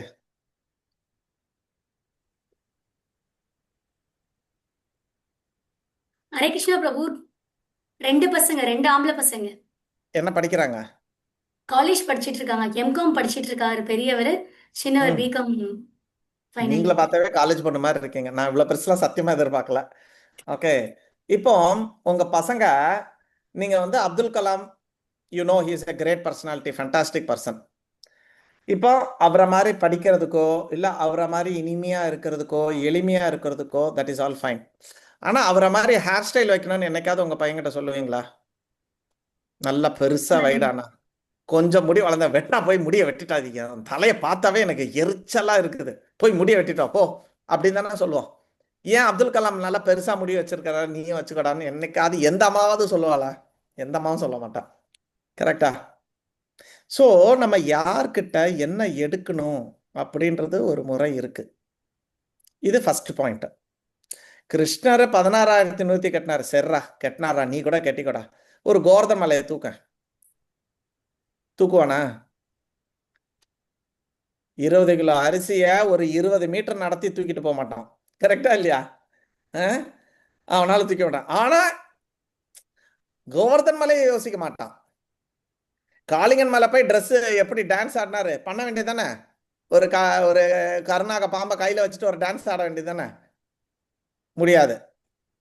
கரெக்டா? தீய சாப்பிட்டாரு, இல்லையா? கிருஷ்ணர் தீய சாப்பிட்டாரு, இவன் தீ வந்தானா ஓடி போயிடுவான் இல்லையா? அப்போ ஏன் அந்த ஒரு 16,100 மட்டும் எடுத்த? எல்லாத்தையும் எடுத்துக்கோ. தீய சாப்பிடு, பாம்பு மேல டான்ஸ் ஆடு, கோவர்தன் மலையை தூக்கு. கரெக்டா இல்லையா? ஸோ நம்ம ஃபர்ஸ்ட் திங், பகவான் செஞ்சாருன்னு சொல்லிட்டு நீ எப்படி செய்வ? நீ பகவானா? How can you compare? அதுவே தப்பு, இந்த புத்தியே தப்பு. கிருஷ்ணர் மலையை தூக்குனார், நீ ஏன் கேள்வி கேட்கல?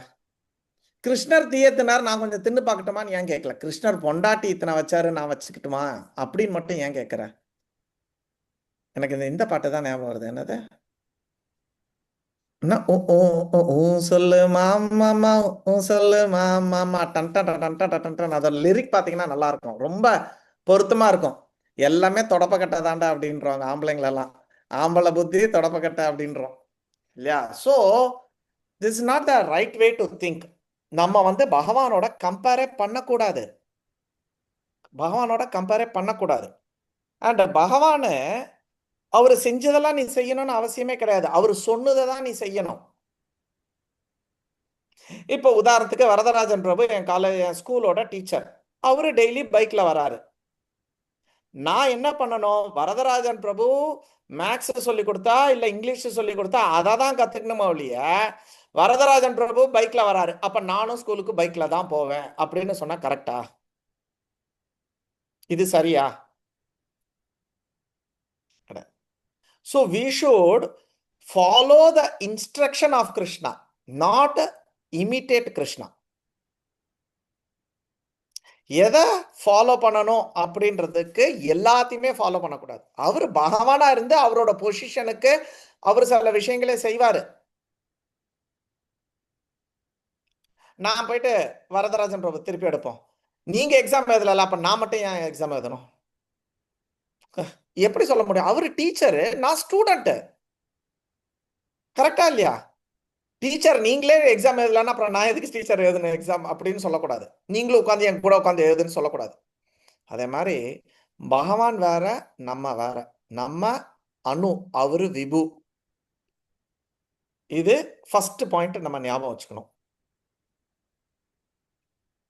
பகவான் கிட்ட வந்து மத்த பரதரம் நானே கிஞ்சித் அஸ்தி தனஞ்சய, எல்லாமே அவருக்கு மீறின ஒரு உண்மை கிடையாது. அவருக்குள்ள இருந்து எல்லாமே வெளியில வருது. சந்திரன், சூரியன், கிரகங்கள் எல்லாமே வெளியே வருது. நம்மளுக்குள்ள இருந்து கொட்டாவி தான் வருது இல்லையா? So we should never compare our selves with Krishna.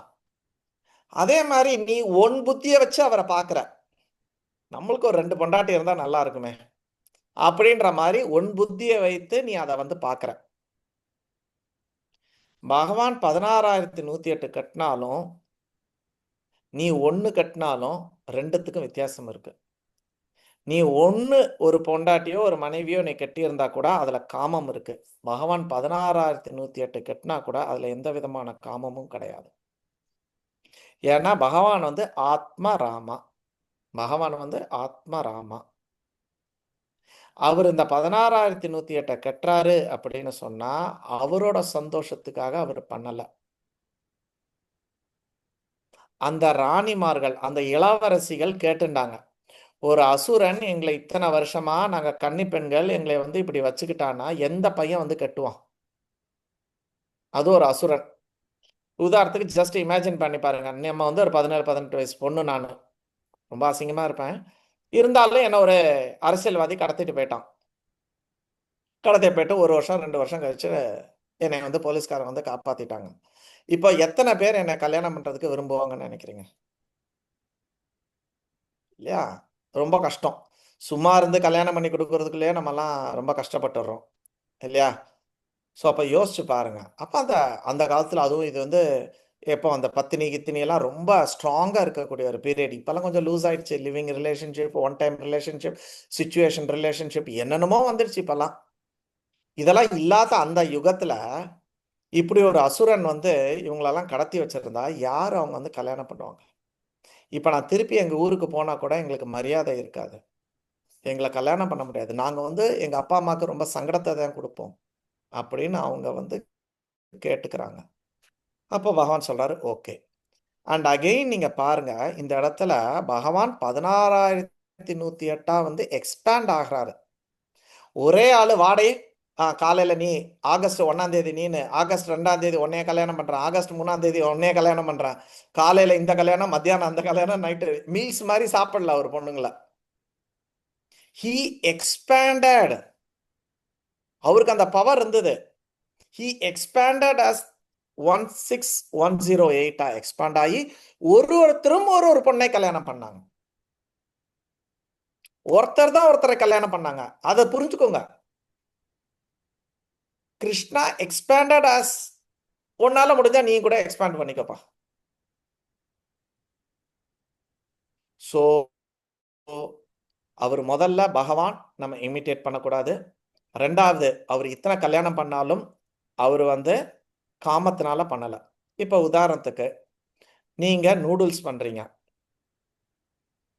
உங்க பையனோ பொண்ணோ நூடுல்ஸ் பண்றாங்க, ரெண்டுத்துக்கும் வித்தியாசம் இருக்கு. நீங்க நூடுல்ஸ் பண்ணாலும் உங்களுக்கு அதுல துளி கூட இஷ்டம் இல்லை. இது என்னது, இது உடம்புக்கு நல்லதே கிடையாது, இந்த பிள்ளைங்க சொன்னா கேட்க மாட்டேங்குது. அப்ப அதுல ஒரு பற்று இல்லாமல் தான் அந்த நூடுல்ஸை வந்து பண்றீங்க. ஆனா பிள்ளைங்களை பண்ண சொல்லுங்க, நூடுல்ஸ் பண்ணிக்கணும், ஒரே குஷியா இருப்பாங்க. அப்போ நீங்க பண்ற நூடுல்ஸ்க்கும் அவங்க பண்ணும்போது நூடுல்ஸ்க்கும் வித்தியாசம் இருக்கு. ரெண்டு பேருமே நூடுல்ஸ் தான் பண்றீங்க, ஆனா நீங்க காமம் இல்லாமல் பண்றீங்க. செய்யணும் அதுக்காக செய்யறீங்க, ஆனா அவங்க காமத்தோட பண்றாங்க, அட்டாச்மெண்டோட பண்றாங்க. அதே மாதிரி பகவான் 16,108 பண்ணாலும் ஒன்று பண்ணினாலும் எந்த விதமான அட்டாச்மெண்ட்டும் கிடையாது. ஆனா நம்ம ஒன்று பண்ணுனா கூட பயங்கரமான காமத்தோட நம்ம பண்ணியிருக்கோம். உண்மையா பொய்யா? அக்ரி? Don't agree? அடுத்தது அந்த 16,108 மனைவிகளுக்கு அவர் கொடுத்தது ப்ரொடெக்ஷன். எப்படி ஒரு பொண்ணுக்கு ட்ரெஸ் கிழிஞ்சு போச்சுன்னா நீ சட்டையை வாங்கி உன் சட்டையை தூக்கி கொடுக்குறேன்னு வச்சுக்கோங்க, அதுக்கு பேரு நீ வந்து அவளை லவ் பண்றா, நீ அவளுக்கு நோ. அந்த பொண்ணோட ட்ரெஸ் கிழிஞ்சு போச்சு, ஏதோ ஆணிப்பட்டு கிழிஞ்சிச்சு, பஸ்ல இறங்கும் போது ஒரு கம்பி பட்டு கிழிஞ்சிருச்சு, இந்த பொண்ணு இப்படியே போனா எப்படி இருக்கும், உள்ள இருக்கிறதெல்லாம் தெரியுது அசிங்கமா ட்ரெஸ் அப்படின்னு சொல்லிட்டு நீ ஒரு சட்டையோ இல்லை ஏதோ ஒன்று கொடுக்குற, நீனு கரெக்டா இல்லையா? ஸோ பகவான் அந்த மாதிரி ஒரு ப்ரொடெக்ஷனை அந்த 16,108 கிடையாது, 16,100, 8ன்றது வேற, அத்தனை பேருக்கும் அவர் கொடுத்தது ஒரு ப்ரொடெக்ஷன். மூணாவது, இவருக்கு ஆசை கிடையாது. இந்த 16,100 பேர் யாருன்னு கேட்டீங்கன்னா இவங்க எல்லாம் ரிஷிகள், முனிகள். எப்போ? திரேதாயுகத்துல ராமரா பகவான் அவதாரம் பண்ணும்போது அவர் அந்த காட்டுல நடந்து போகும்போது அந்த ரிஷி முனிகள்லாம் பகவானை பார்த்து வாவ் அமேசிங். உதாரணத்துக்கு நான் 2-3 நாளுக்கு முன்னாடி அனிருத்தை பார்த்து ரொம்ப ஆசைப்பட்டேன். நான் ஆம்பளையா இருந்தாலும் அனிருத், தர்ணிதா ஒரு படம் போட்டிருந்தாங்க பேக்ல, வாவ். எத்தனை பேர் பார்த்தீங்கன்னு தெரியல. அந்த அனிருத்தை பார்த்த வாவ் என்ன சூப்பரா இருக்காங்க அப்படின்னு நம்ம பார்த்தோம் இல்லையா? அதே மாதிரி அந்த ரிஷி முனிகள் எல்லாத்தையும் விட்டுருந்தாலும் பகவான் வந்து எல்லாத்தையும் ஆக்கர்ஷணம் பண்றவர், அட்ராக்ட் பண்ணக்கூடியவர். they got attracted to Krishna, to Rama, not Krishna, Rama. அப்ப ராமா பரமாத்மாவா இருந்துட்டு எல்லாரோட ஹிருதயத்துல இருந்த அந்த ஆசையை புரிஞ்சுட்டார். அப்ப சொன்னாரு, நான் இந்த வாட்டி ஏகபத்னி வரதன் அப்படின்ற ஒரு ரோல் எடுத்திருக்கேன். மோகினி அவதாரத்துல பெண்ணா ரோல் எடுக்கிறாரு, இந்த இதுல நான் ஏகபத்னி வரதன் ஒரு ரோல் எடுத்திருக்கேன். நீங்களும் பாத்தீங்கன்னா முனிவர் ரிஷியா உட்காந்துருக்கீங்க, தாடியை வச்சுக்கிட்டு ஒல்லியும் பச்சியுமா இருக்கு யாருக்கு. அதனால அடுத்த இதுல நான் கிருஷ்ணனா வரும்போது நீங்கெல்லாம் அழகான பெண்களா வாங்க, நான் அப்போ உங்களோட ஆசையை தீர்க்கிறேன். ஸோ அவங்க ஆசையை தீர்க்கிறதுக்காக பகவான் அத்தனை பேரும் கேட்டா தன்னோட ஆசைக்காக பண்ணல. And Krishna is not a ordinary husband. நம்ம நிறைய பாக்கியராஜ் படம்லாம் பார்த்துருப்போம், சின்ன வீடெல்லாம் இல்லையா? இந்த வீட்டுக்கும் அந்த வீட்டுக்கும் லோல் படுற மாதிரிலாம் பார்க்கல. கிருஷ்ணா பர்ஃபெக்ட்லி ஒரு மனைவிக்கும் தனித்தனியாக வீடெல்லாம் கட்டி கொடுத்து அவர் எல்லார் கூடயும் சரிசமமாக ஒரே நேரத்துல வாழ்ந்தார். பாக்கியராஜ் சின்ன வீட்டுல இருந்தாருன்னா பெரிய வீட்டுல இருக்க மாட்டார், பெரிய வீட்டுல இருந்தாருன்னா சின்ன வீட்டுல இருக்க மாட்டார். எத்தனை பேர் இந்த படம் பார்த்தீங்கன்னு தெரியல. ஓகே, ஸோ பட் கிருஷ்ணர் 16,108 அரண்மனையிலையும் சரிசமமாக அந்த மனைவிமார்களை நல்லா பார்த்துக்கிட்டாரு, அவங்களுக்கு என்னென்ன வேணுமோ வாங்கி கொடுத்தாரு. அவங்கள எப்படி உபச்சாரணை பண்ணணும், எப்படி பேசணும், அவங்க குழந்தைங்களை எப்படி பார்க்கணும், அவங்களுக்கு குழந்தை கொடுக்கறதுல இருந்து எல்லாத்தையுமே அப்படிதான் பார்த்துக்கிட்டாரு. ஆனா துளியும் கூட அவருக்கு காமம் கிடையாது. அதை நம்ம புரிஞ்சுக்கணும். தாமரை இலை தண்ணீர் போல. ரீசெண்டா கூட ஒரு கிளாஸ்ல ஒருத்தவங்க சொன்னாங்க, இஸ் ஆல்வேஸ் தாமரை இலை தண்ணீர் போல. சரிங்களா? ஸோ கிருஷ்ணரின் 16,108 திருமணங்களை மனிதர்களின் காமாயசுடன் செய்யக்கூடிய ஒரு திருமணத்தில் கூட நம்ம ஒப்பிடக்கூடாது. சாதாரண மனிதன் பல உறவுகளை நாடினால் அது சுயநல இன்பத்திற்காக இருக்கும். ஆனால் கிருஷ்ணர் நரகாசுரனின் சிறை வைக்கப்பட்ட பெண்களின் கௌரவத்தை காப்பாற்றவும் அவர்களுக்கு பாதுகாப்பு அளிக்கவும் அவர் திருமணம் செய்தார். அவர் பரம்பொருள். அவருடைய நிலை தனித்துவமானது. நாம் அவருடைய செயல்களை பின்பற்ற வேண்டியதில்லை, அவருடைய உபதேசங்களை பின்பற்ற வேண்டும். ஹரி ஓம் தத் சத். Is it clear?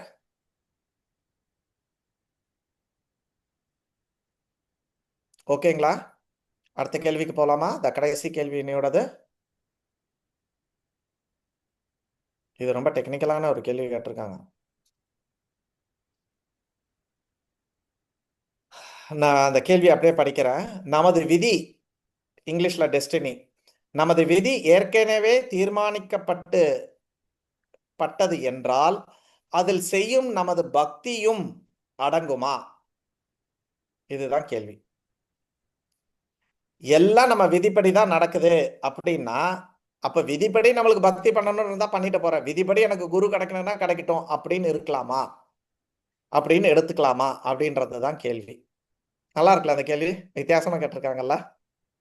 ரொம்ப ஹை கிளாஸ் டிவோட்டி அவங்க. ஓகே, ஸோ ஃபர்ஸ்ட் திங், பக்தியோட பொசிஷனை தெரிஞ்சுக்கோங்க. கிருஷ்ண ஆகர்ஷ்ணி அப்படின்றது பேரு. பக்திக்கு 6 குணங்கள் உண்டு. அந்த 6 குணங்கள்ல ஃபர்ஸ்ட் குணம் கிளேஷாக்னி. அப்படின்னா பாவங்களை எல்லாம் அழிக்கக்கூடியது பக்தி. அதோட ஹையஸ்ட் 6வது குணம் சொல்றேன், கிருஷ்ணார் கிருஷ்ணி. அப்படின்னா பக்தி கிருஷ்ணரையே ஆட்டி படைக்கும், ஆக்கர்ஷணம் பண்ணும். அவரால் பண்ணாம இருக்க முடியாது. ஒரு பொம்மையை பார்த்தா எப்படி ஒரு குழந்தையால அதை தொடவோ இல்லை அதை விளையாடவோ இல்லாம இருக்க முடியுமா? யாருக்காவது ஒரு குழந்தைக்கு? இல்லைன்னா நம்ம வயசுக்கு எடுத்துக்கோங்க, ஒரு அழகான குழந்தை நம்ம வீட்டு பக்கத்துல இல்லைன்னா நம்ம சீட்டு பக்கத்துல உட்காந்துருக்கு, நம்ம அதை கொஞ்சாம இருக்க முடியுமா? அந்த குழந்தைய அவருக்கு கிஸ்ஸு கொடுத்து எடுத்து அதை நம்ம மடியில உட்கார வச்சு, கரெக்டா இல்லையா? அந்த குழந்தைகிட்ட கொஞ்சம் பேசி முடிஞ்சா அதுகிட்ட ஒரு உமா வாங்கி, we do that, right?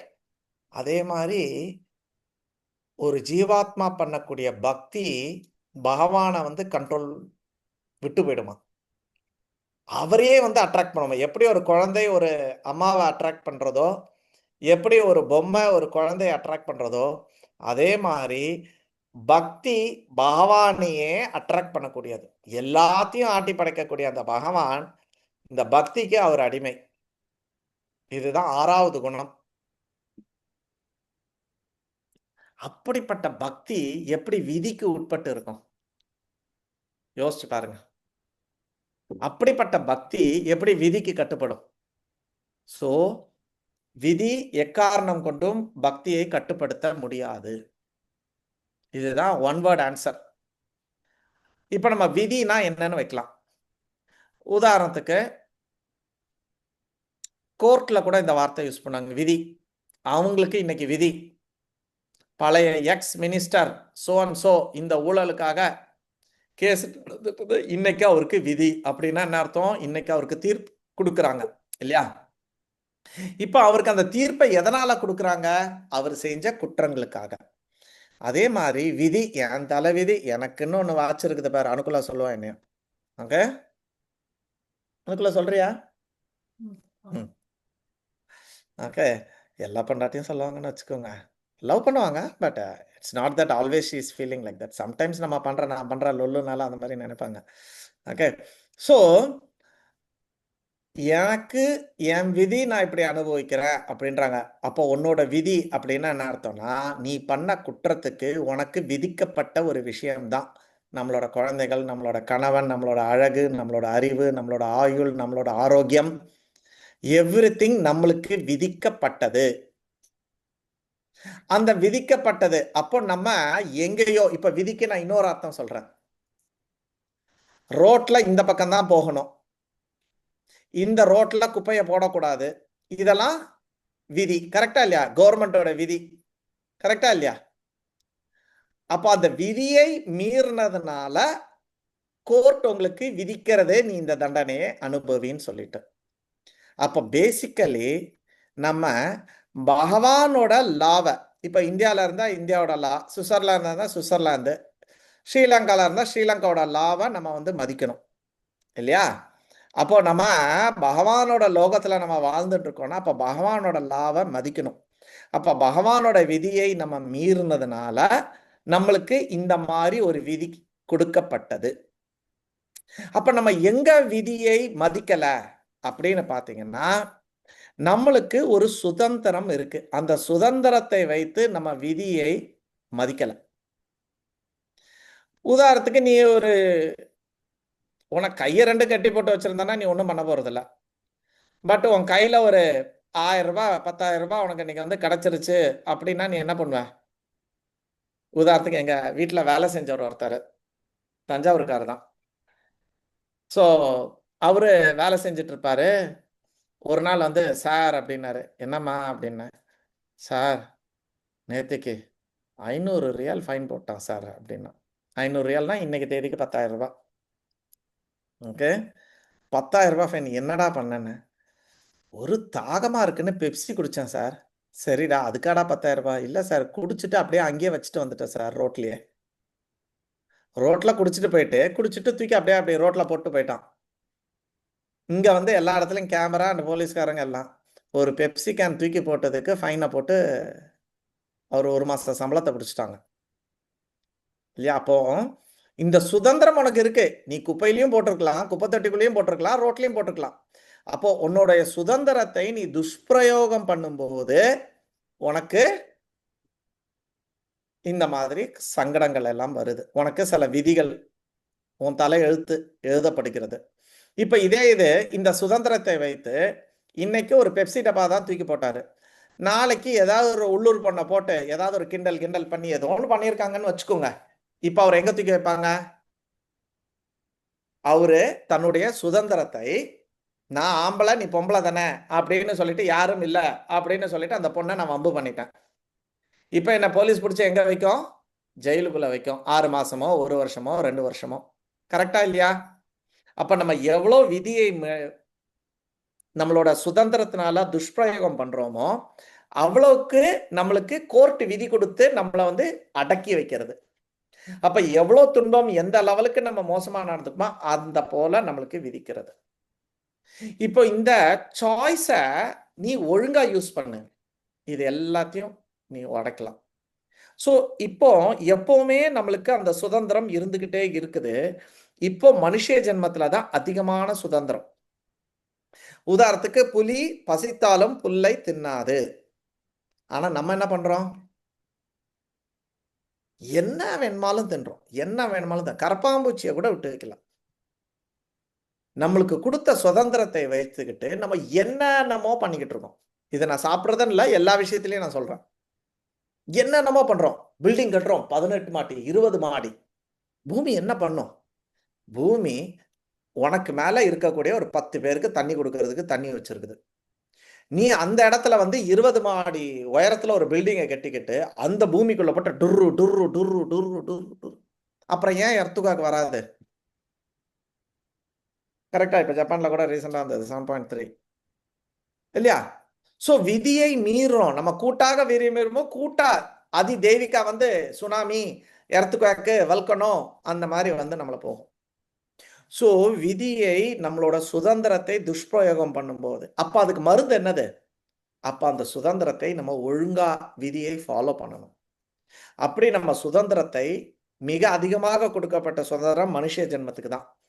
அப்போ நம்ம வந்து பக்தி பண்ணும்போது தான் இதை நிறுத்த முடியும். நீ சூஸ் பண்ணிக்கிட்டே இரு. இப்ப ஏற்கனவே உன்னோட நீ பண்ணின ராங் இதனால உனக்கு பிரம்மா வந்து தலைவிதி எழுதிட்டாரு. நீ தப்புகளை, கஷ்டத்தை அனுபவிக்கிற. ஆனா அதை அனுபவிக்கிறது ஒரு பக்கம் இருக்கட்டும். ஆனா பக்தி இப்ப பண்றதுக்கு உனக்கு சான்ஸ் கொடுத்துக்கிட்டே தான் இருக்காரு. அதை நீ உபயோகப்படுத்துறியா, அதுதான் இதை நிறுத்தும். சர்வதர்மா பரித்தேக்ஷ மாமேக்கம் சரணமஜ அகம் துவம் சர்வ பாபேபியோ, எல்லா பாபத்தையும் நான் எடுத்துக்கிறேன், ஆனா நீ என்கிட்ட சரணடா. ஸோ சாய்ஸ் கொடுக்குறாரு, நீ எதை ஃபாலோ பண்ண போற. 10th முடிச்ச உடனே சாய்ஸ் இருக்கு இல்லையா, மேக்ஸ் பிசிக்ஸ் கெமிஸ்ட்ரி எடுக்க போறியா, இல்ல பியூர் சயின்ஸ் எடுக்க போறியா, இல்ல காமர்ஸ் ஸ்ட்ரீம் போக போறியா. அதுக்கேற்ற மாதிரி தானே நம்ம என்ஜினியர் ஆகுறதோ டாக்டர் ஆகுறதோ இல்லையா. அதே மாதிரி மனுஷ ஜென்மத்துல நீ எந்த லெவலுக்கு கிருஷ்ணாவை சூஸ் பண்ற, அதுதான் பக்தி. அது எந்த லெவலுக்கு பண்றியோ அந்த லெவலுக்கு இந்த விதியை நிறுத்தலாம். பிரயச்சத்தை, ஒரு இலை, ஒரு தண்ணி, ஒரு பழம், ஒரு பூவு, அது போதும் தான் சொல்றாரு பகவான். கரெக்டா இல்லையா? அம்பரீஷதாஸ் 5000 கோடி கொடுத்தாருன்றதுனால நம்ம 5000 கோடி கொடுக்க வேண்டிய அவசியம் இல்லை. நீ உன் கையில என்ன இருக்கு, உன் கையில 10 ரூபாய் இன்னைக்கு கிடைச்சிருக்கா, அதுல ஒரு சின்னதா ஒரே ஒரு ரோசாப்பூ வாங்கி பகவானுக்கு வைங்க. Krishna will love it. ஏன்னா கிருஷ்ணர் நம்மளோட அப்பா. நம்ம குழந்தை உதாரணத்துக்கு எங்களோட பீரியட்ல இப்பெல்லாம் கொண்டாடுறாங்களான்னு தெரியல, எங்களோட பீரியட்ல நானும் எங்க அண்ணனும் பார்த்தீங்கன்னா அந்த மதர்ஸ் டே வரும்போது, ஏன்னா எனக்கு எங்க அப்பா இல்லை, எங்க அம்மா தான் எங்களை எல்லாம் வளர்த்தாங்க. ஸோ அப்போ அந்த மதர்ஸ் டே வரும்போது நாங்கள் என்ன பண்ணுவோம்னா, எங்க அம்மாவுக்கு ஏதாவது ஒரு gift வாங்குவோம், ஒரு பென்னு வாங்குவோம், ஒரு சாக்லேட் வாங்கி எங்க அம்மாவுக்கு கொடுப்போம். எங்க அம்மா ரொம்ப சந்தோஷப்படுவாங்க. ஆனா அந்த பென்னும் சாக்லேட்டும் கூட நான் எந்த காசுல இருந்து வாங்கினேன்னா எங்க அம்மா கொடுத்த காசுல இருந்து தான் வாங்கினேன். பட் ஸ்டில் அம்மா இஸ் அக்செப்டிங் தட் லவ். அம்மா is not seeing that pen, அம்மா is not seeing that chocolate. ஏய் இது என்னடா கேட்பரிஸ் வாங்கிட்டேன், கேட்பரிஸே பிடிக்காது அப்படின்லாம் என்னைக்குமே சொன்னதில்லை. தட் லவ் நாங்கள் அதை கொடுத்தோம் பார்த்தீங்களா, அதுதான். அதுக்கு ஒரு லெட்டர் வேற எழுதுவோம். எங்கள் அண்ணன் படம்லாம் வரைவா, நான் 2 எழுத்தெல்லாம் போட்டு அதுக்கு கலர்லாம் அடித்து அதெல்லாம் ரேப் பண்ணி அதுக்கு ஒரு நூலெல்லாம் கட்டி அதை கொடுப்போம். எங்கள் அம்மா அப்படியே லவ் ஆகிடுவாங்க, பயங்கர ஹாப்பி ஆகிடுவாங்க. அதே மாதிரி நீ எந்த ஸ்திதியில் வேணுமாலும் இருங்க, ஆணா இருங்க, பெண்ணா இருங்க, சம்பாதிங்க, சம்பாதிக்காம போங்க, வீட்டம்மாவா இருங்க, நீங்க கல்யாணம் ஆச்சு, கல்யாணம் ஆகலை, குழந்தையா இருங்க, படிக்கிறீங்க, it doesn't matter at all. உங்க ஸ்திதிக்கு நீங்க என்ன வேணுமாலும் சூஸ் பண்ணுங்க டு சர்வ் த லார்ட்.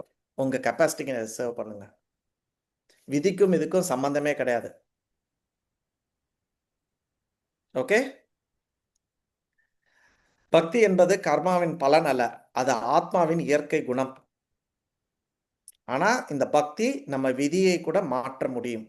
உதாரணத்துக்கு அஜமிலா ரொம்ப மோசமா இருந்தான், அவனோட கர்ம வினைப்படி ரொம்ப மோசமா அவன் கஷ்டப்பட்டுட்டு இருந்தான். ஆனா எதர்ச்சியா அவன் பகவானோட நாமம் நாராயணா அப்படின்னு சொன்னதுனால என்னாச்சு, நரகத்துக்கு போகக்கூடிய விதி, யமதூதர்களே வந்துட்டாங்க. யமதூதர்கள் அவனோட உடல்ல இருந்து அந்த ஆத்மாவை பாசக்கயிறு போட்டு வெளியில எடுத்தாச்சு.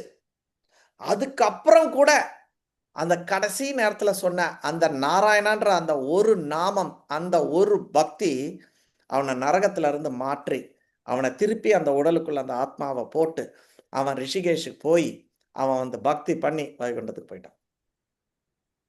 ஸோ விதி பக்தியை கண்ட்ரோல் பண்ணாது, பட் பக்தி எப்போ வேணாலும் செய்யலாம். உன் விதி எவ்வளோ மோசமா இருந்தாலும் எவ்வளோ நல்லா இருந்தாலும் பக்தி is always you can do it. But இந்த பக்தி விதியை மாற்ற முடியும் அப்படின்றத தான் நம்ம இதை பார்க்குறோம். ஸோ நம்மளுக்கு கொடுத்துருக்கிற இந்த சுதந்திரத்தை நம்ம பகவானுக்கு சேவை செய்ய எவ்வளோ விருப்பத்தோடு இருக்கோம், இல்லை நம்மளோட புலன்னா நம்மளது, நம்ம கணவன், நம்ம மனைவி, நம்மளோட குழந்தைகள், நம்ம வீடு, நம்ம சொந்தம், அதில் நம்ம எவ்வளோ திருப்திப்படுறோமோ அது நம்மளோட சாய்ஸ். நம்ம இந்த புலனை எவ்வளோ கொள்ள பண்ணிட்டு இருக்கோமோ அது அத்தனைக்கும் கர்மான்ற ஒரு விஷயம் வந்துக்கிட்டே இருக்கும். நல்லதோ கெட்டதோ ஏதோ ஒன்று வந்துக்கிட்டே இருக்கும்.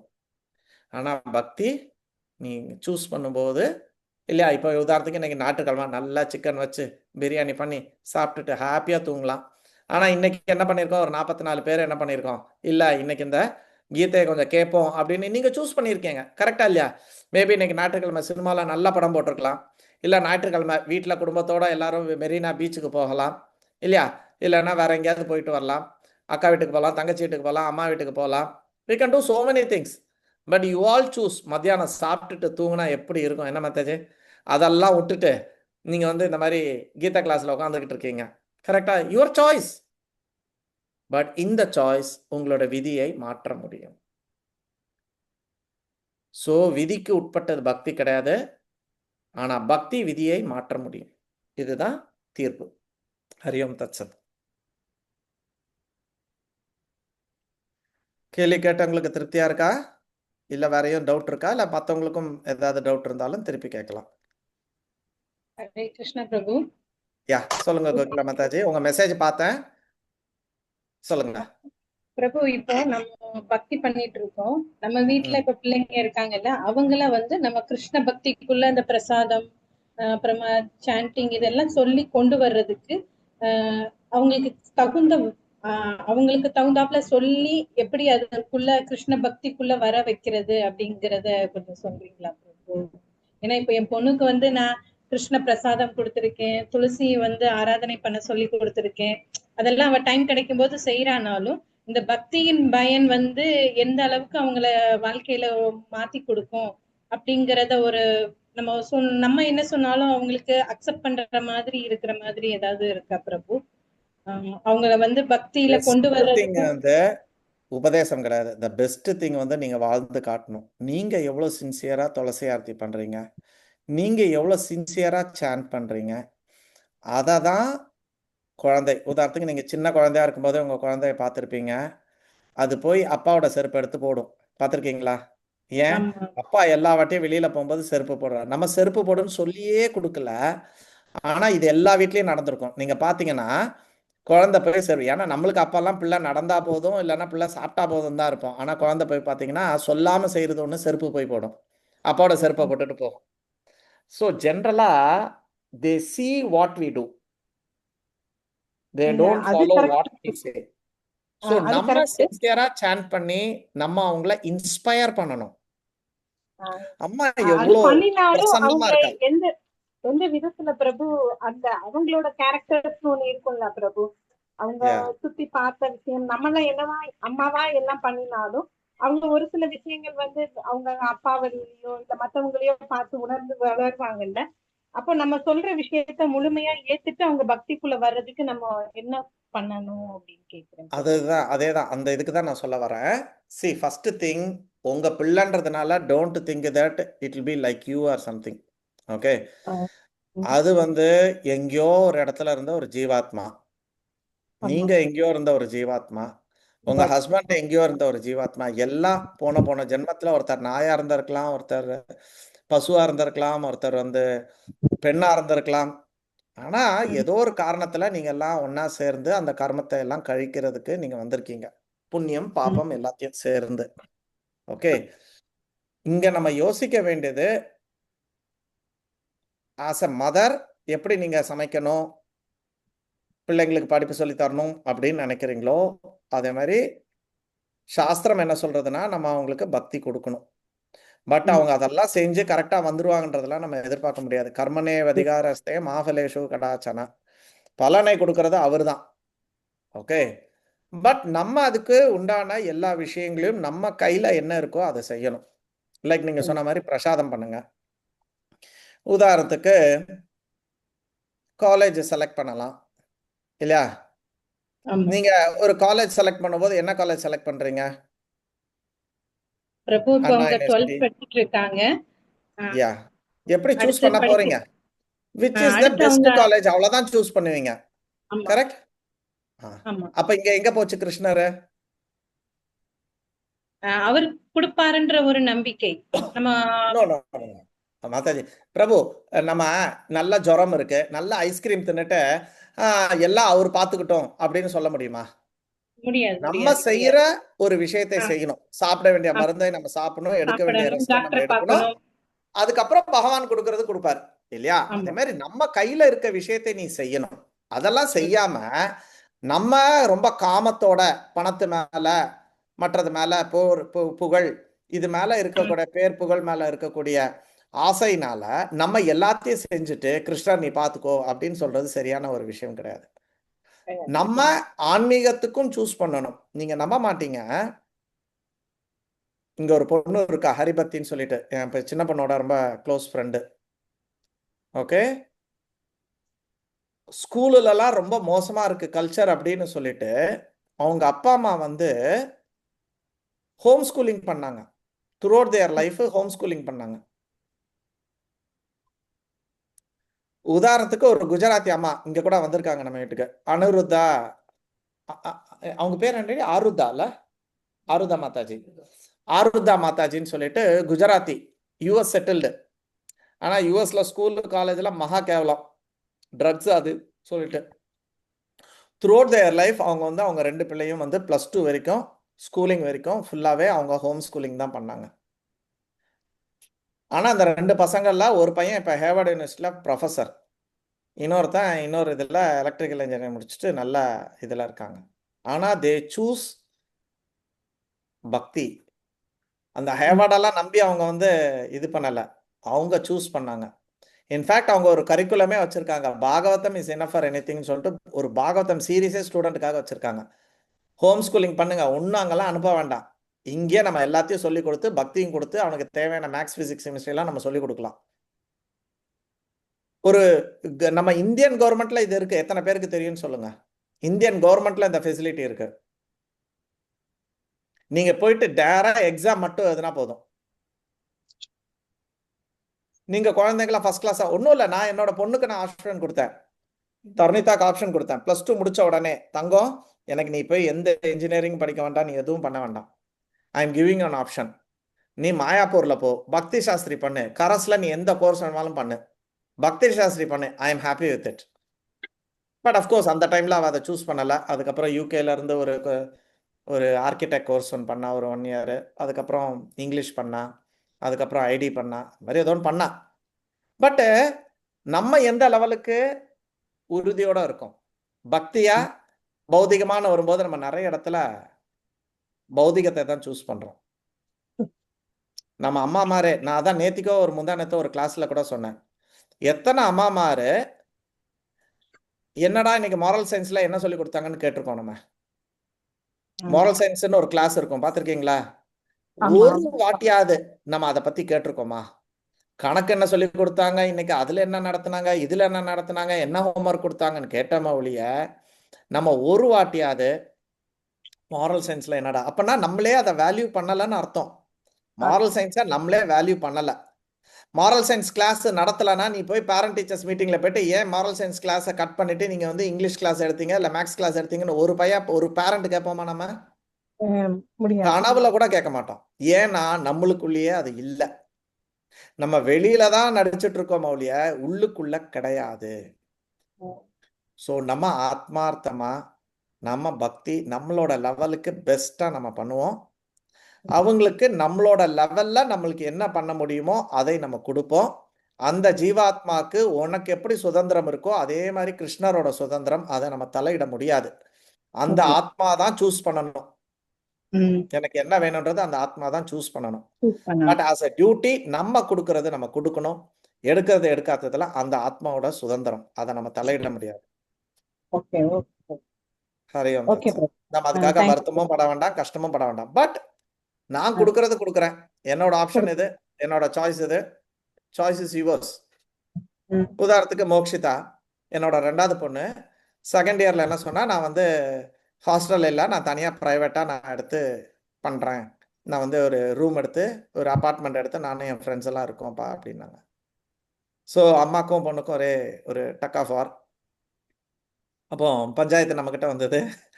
உடனே நான் என்ன செஞ்சேன், இந்த பாரு சாஸ்திரம் வந்து அதை ஆக்சுவலி அடுத்த நாளும் ஏதோ கடைசியில் ஃபீஸ் ஏதோ கட்டணும் ஹாஸ்டலுக்கு, எஸ்ஸா நோவான்னு சொல்லிட்டு பிஜிக்கு.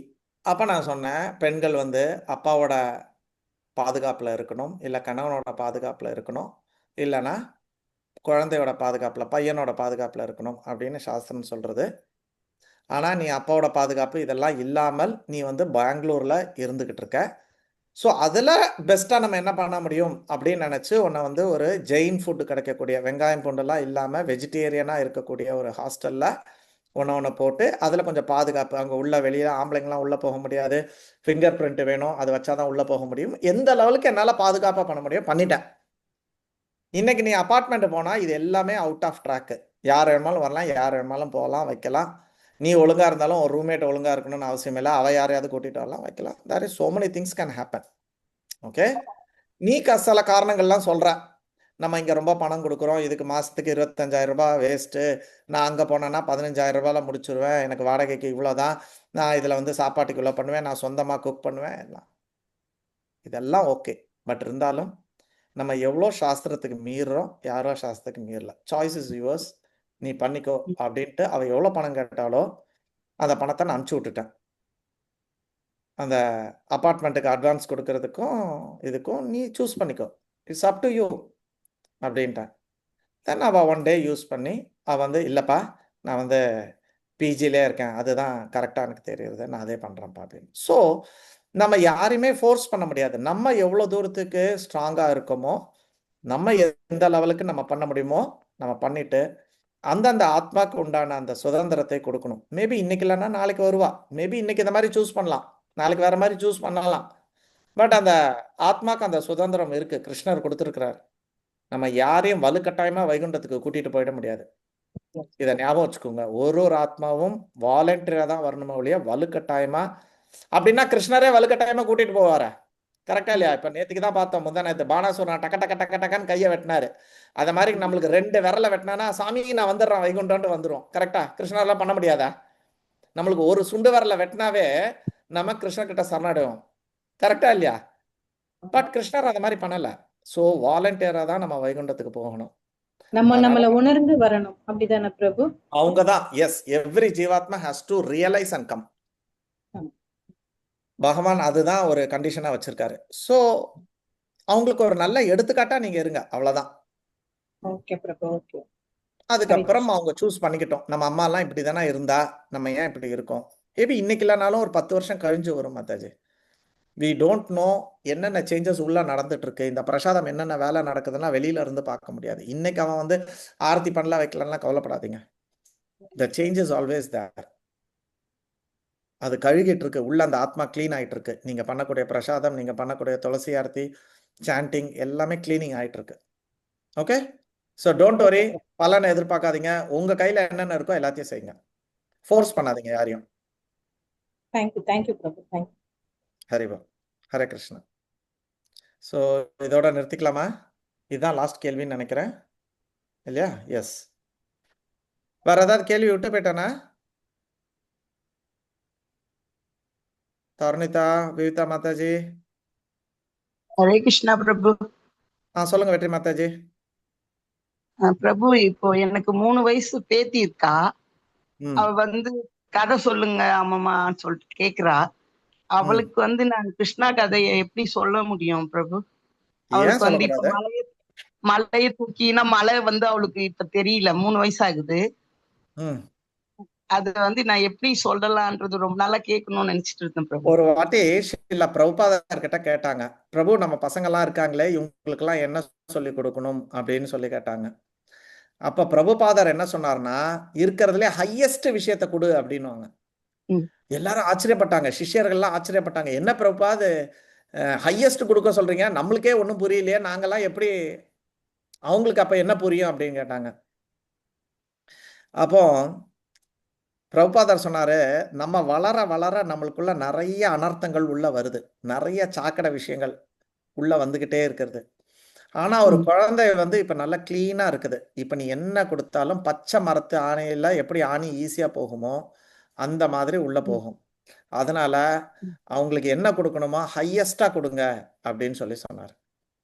அதனால நீங்க மலை புரியுமா புரியாதன்னா இருக்காதீங்க. வயத்துல இருக்கும்போது பாகவதத்தை சொல்லி நாரத முனி சொல்லி பிரகலாத் வரலையா என்ன? இதுக்கு 3 வயசு ஆகி போச்சு. என்ன இருக்குது? தைரியமா இன்னைக்கு நடக்கிற விஷயங்களை எல்லாம் சொல்லுங்க. அனிருத்து உஷாவை கல்யாணம் பண்ணணும் வைக்கணும் எல்லாத்தையும் சொல்லுங்க. நம்ம நினைப்போம் அதுக்கு புரியல அப்படின்ட்டு, பட் உள்ள பக்தி நடந்துகிட்டே இருக்குது, பக்தி நடந்துகிட்டே இருக்கிறது. பௌதிகமாக பார்க்காதீங்க. Okay, give everything. குழந்தைகிட்ட போயிட்டு எப்படி பகவான் 16,108 என்ன சொல்றது? எஸ், அவளுக்கு 1, 2 கூட தெரியாதுதான், பட் நீங்க சொல்லுங்க பகவான் வந்து இந்த மாதிரி 16,108 அது என்னமோ தெரியல, அதுவும் சொல்லுங்க. 16,001 அப்படின்னா என்ன அர்த்தம் தெரியாது, but you tell all the highest thing. அப்படின்ட்டு நம்ம ஆச்சாரியா சொல்லியிருக்காரு. கண்ணை மூடிட்டு அதை செய்வோம். Tell everything. சரிங்க. நான் அதுதான் யோசிக்கிறேன். நம்மளுக்குள்ளதான் மாதாஜி விகாரங்கள்லாம் இருக்கு. இதெல்லாம் சொல்லலாமா சொல்லக்கூடாதான்னு சொல்லிட்டு. பட் பசங்களுக்கு வந்து விகாரமே கிடையாது. குழந்தையா இருக்கும்போது அதுக்கு எதுவுமே தெரியாது. கொஞ்சம் கொஞ்சமா வளரதான் இந்த விகாரங்கள்லாம் வரும் இல்லையா? ஒரு 8ஆம் கிளாஸ், ஒரு 1ஆம் கிளாஸ் 2ஆம் கிளாஸ்ல பாத்தீங்கன்னா ஆண் பெண் வித்தியாசமே தெரியாது. கரெக்டா இல்லையா? ஒரு குழந்தைக்கு ஆண் பெண். ஆனா வளர கொஞ்சம் கொஞ்சமா அந்த பொண்ணு சூப்பர் இல்லையா? அந்த ஆண் பெண் விகாரம் எல்லாம் வருது இல்லையா? வளர அப்புறம் நம்ம ஜாதி வயசாயிடுச்சு, 20 வயசு 35 வயசுல ஆச்சுன்னா என்ன வருது? 20 வயசுல ஜாதி பார்க்காது. கரெக்டா? ஆனா அதே இது ஒரு 35 வயசு ஆச்சுன்னா, இப்ப நேத்திக்கு கூட ஒருத்தங்க கேட்டாங்க, நல்லா ஊருக்கு போயிட்டு வந்தாரு. என்னாச்சு, ரொம்ப நாள் ஆச்சு உங்களை பார்த்து, 2 மாசமா ஆளக்கானலாம் எங்க போனீங்கன்னு கேட்டாங்க. இன்னைக்கு காலையில தான் நைட் ஷிஃப்ட் முடிச்சுட்டு வந்தேன். வரும்போது நாங்க 2 பேரும் உட்காந்துட்டு இருந்தோம், நானும் என் ஃப்ரெண்டும். அப்ப அந்த ஃப்ரெண்டு கேட்டா, என்னாச்சு ரொம்ப நாள் 2 மாசமா ஆளக்கானலாம் எங்க போனீங்கன்னா, பையனோட கல்யாணத்துக்கு. அப்ப அடுத்த செகண்ட் அவன் கேட்ட கேள்வி என்ன தெரியுமா? எல்லாம் நம்ம ஜாதி தானே அப்படின்ட்டு. இப்ப 25 வயசுல அந்த பையன் ஜாதி கேட்க மாட்டான். ஆனா 45 வயசுல அவன் ஜாதி கேட்கறான் இல்லையா? 8 வயசுல 5 வயசுல அது ஆனா பெண்ணான்னு கூட தெரியல. அப்ப விகாரம் வெளியில வரதான், வயசு ஆகதான் விகாரங்கள் போகுது. அந்த ஆணு பெண்ணு, இந்த காமம், குரோதம், ஜாதி, பணம், காசு. ஒரு குழந்தை பாருங்க, ஒரு ஏழையா பணக்காரனா பார்க்காது, இந்தியாவா பாகிஸ்தானா பார்க்காது, தமிழா வடநாடா பார்க்காது. ஆனா நம்ம தான் வளர இந்த விஷயங்கள் எல்லாம் பார்த்துக்கிட்டு இருக்கோம். அதனால குழந்தைக்கு ஆரம்பத்திலேயே உயர்ந்த விஷயங்களை சொல்லிக் கொடுங்க. அனுகூல மத்த சொல்றா, ஸ்லோகம் சொல்லிக் கொடுங்க. அதுக்கு புரியுது புரியல, ஸ்லோகம் சொல்லிக் கொடுங்க. சரிங்க. அத நானு அவ வந்து ஒரு புத்திசாலித்தனமா ஒரு பதில் சொன்னா பிரபு. நானு சொல்லுவேன், என்னெல்லாம் விட்டுட்டு நீங்க எல்லாம் போறீங்க, அப்பமா மட்டும் தனியா விட்டு போறீங்க அப்படி சொல்லுவேன். உங்களுக்கு தான் கிருஷ்ணா இருக்காரு அப்படின்னு சொல்லுவா. அது நானே ஆச்சரியப்பட்டேன். பாருங்க. சோ அப்ப அவங்க புரிஞ்சிருக்காங்க. Okay, very nice. சோ நம்ம கிளாஸ்ல கூட உட்கார வைங்க, அந்த குழந்தைய கிளாஸ்ல கூட உட்கார வைங்க, கேட்கட்டும். அதுக்கு புரியாதுலாம் நினைக்காதீங்க. அது தூங்குனா கூட அது பக்கத்துல உட்காந்து கேளுங்க. அது தூக்கத்துல கூட போய்கிட்டே இருக்கட்டும்.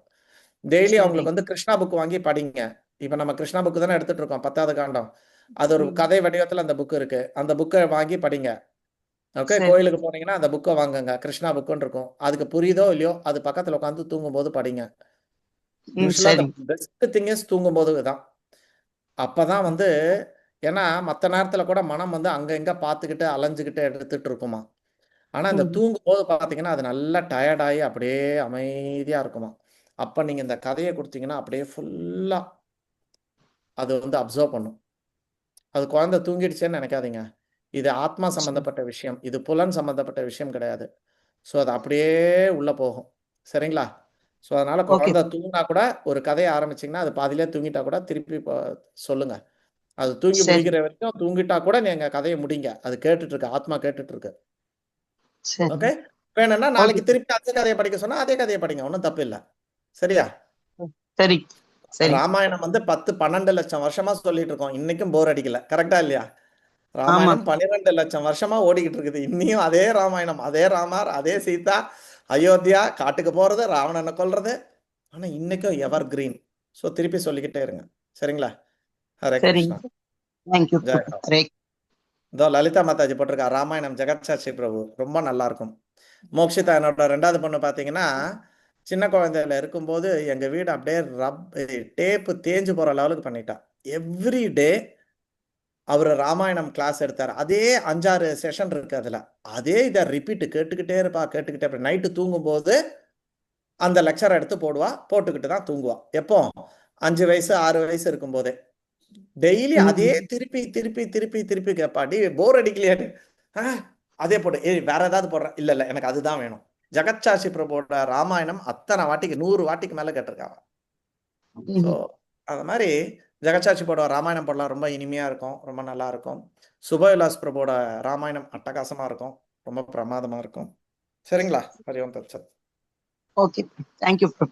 ஓகே, அப்புறம் இன்னொரு கேள்வி இருந்தது, பட் ஆல்ரெடி 1.5 மணி நேரம் ஆயிடுச்சு, நம்ம தூங்கலாம்.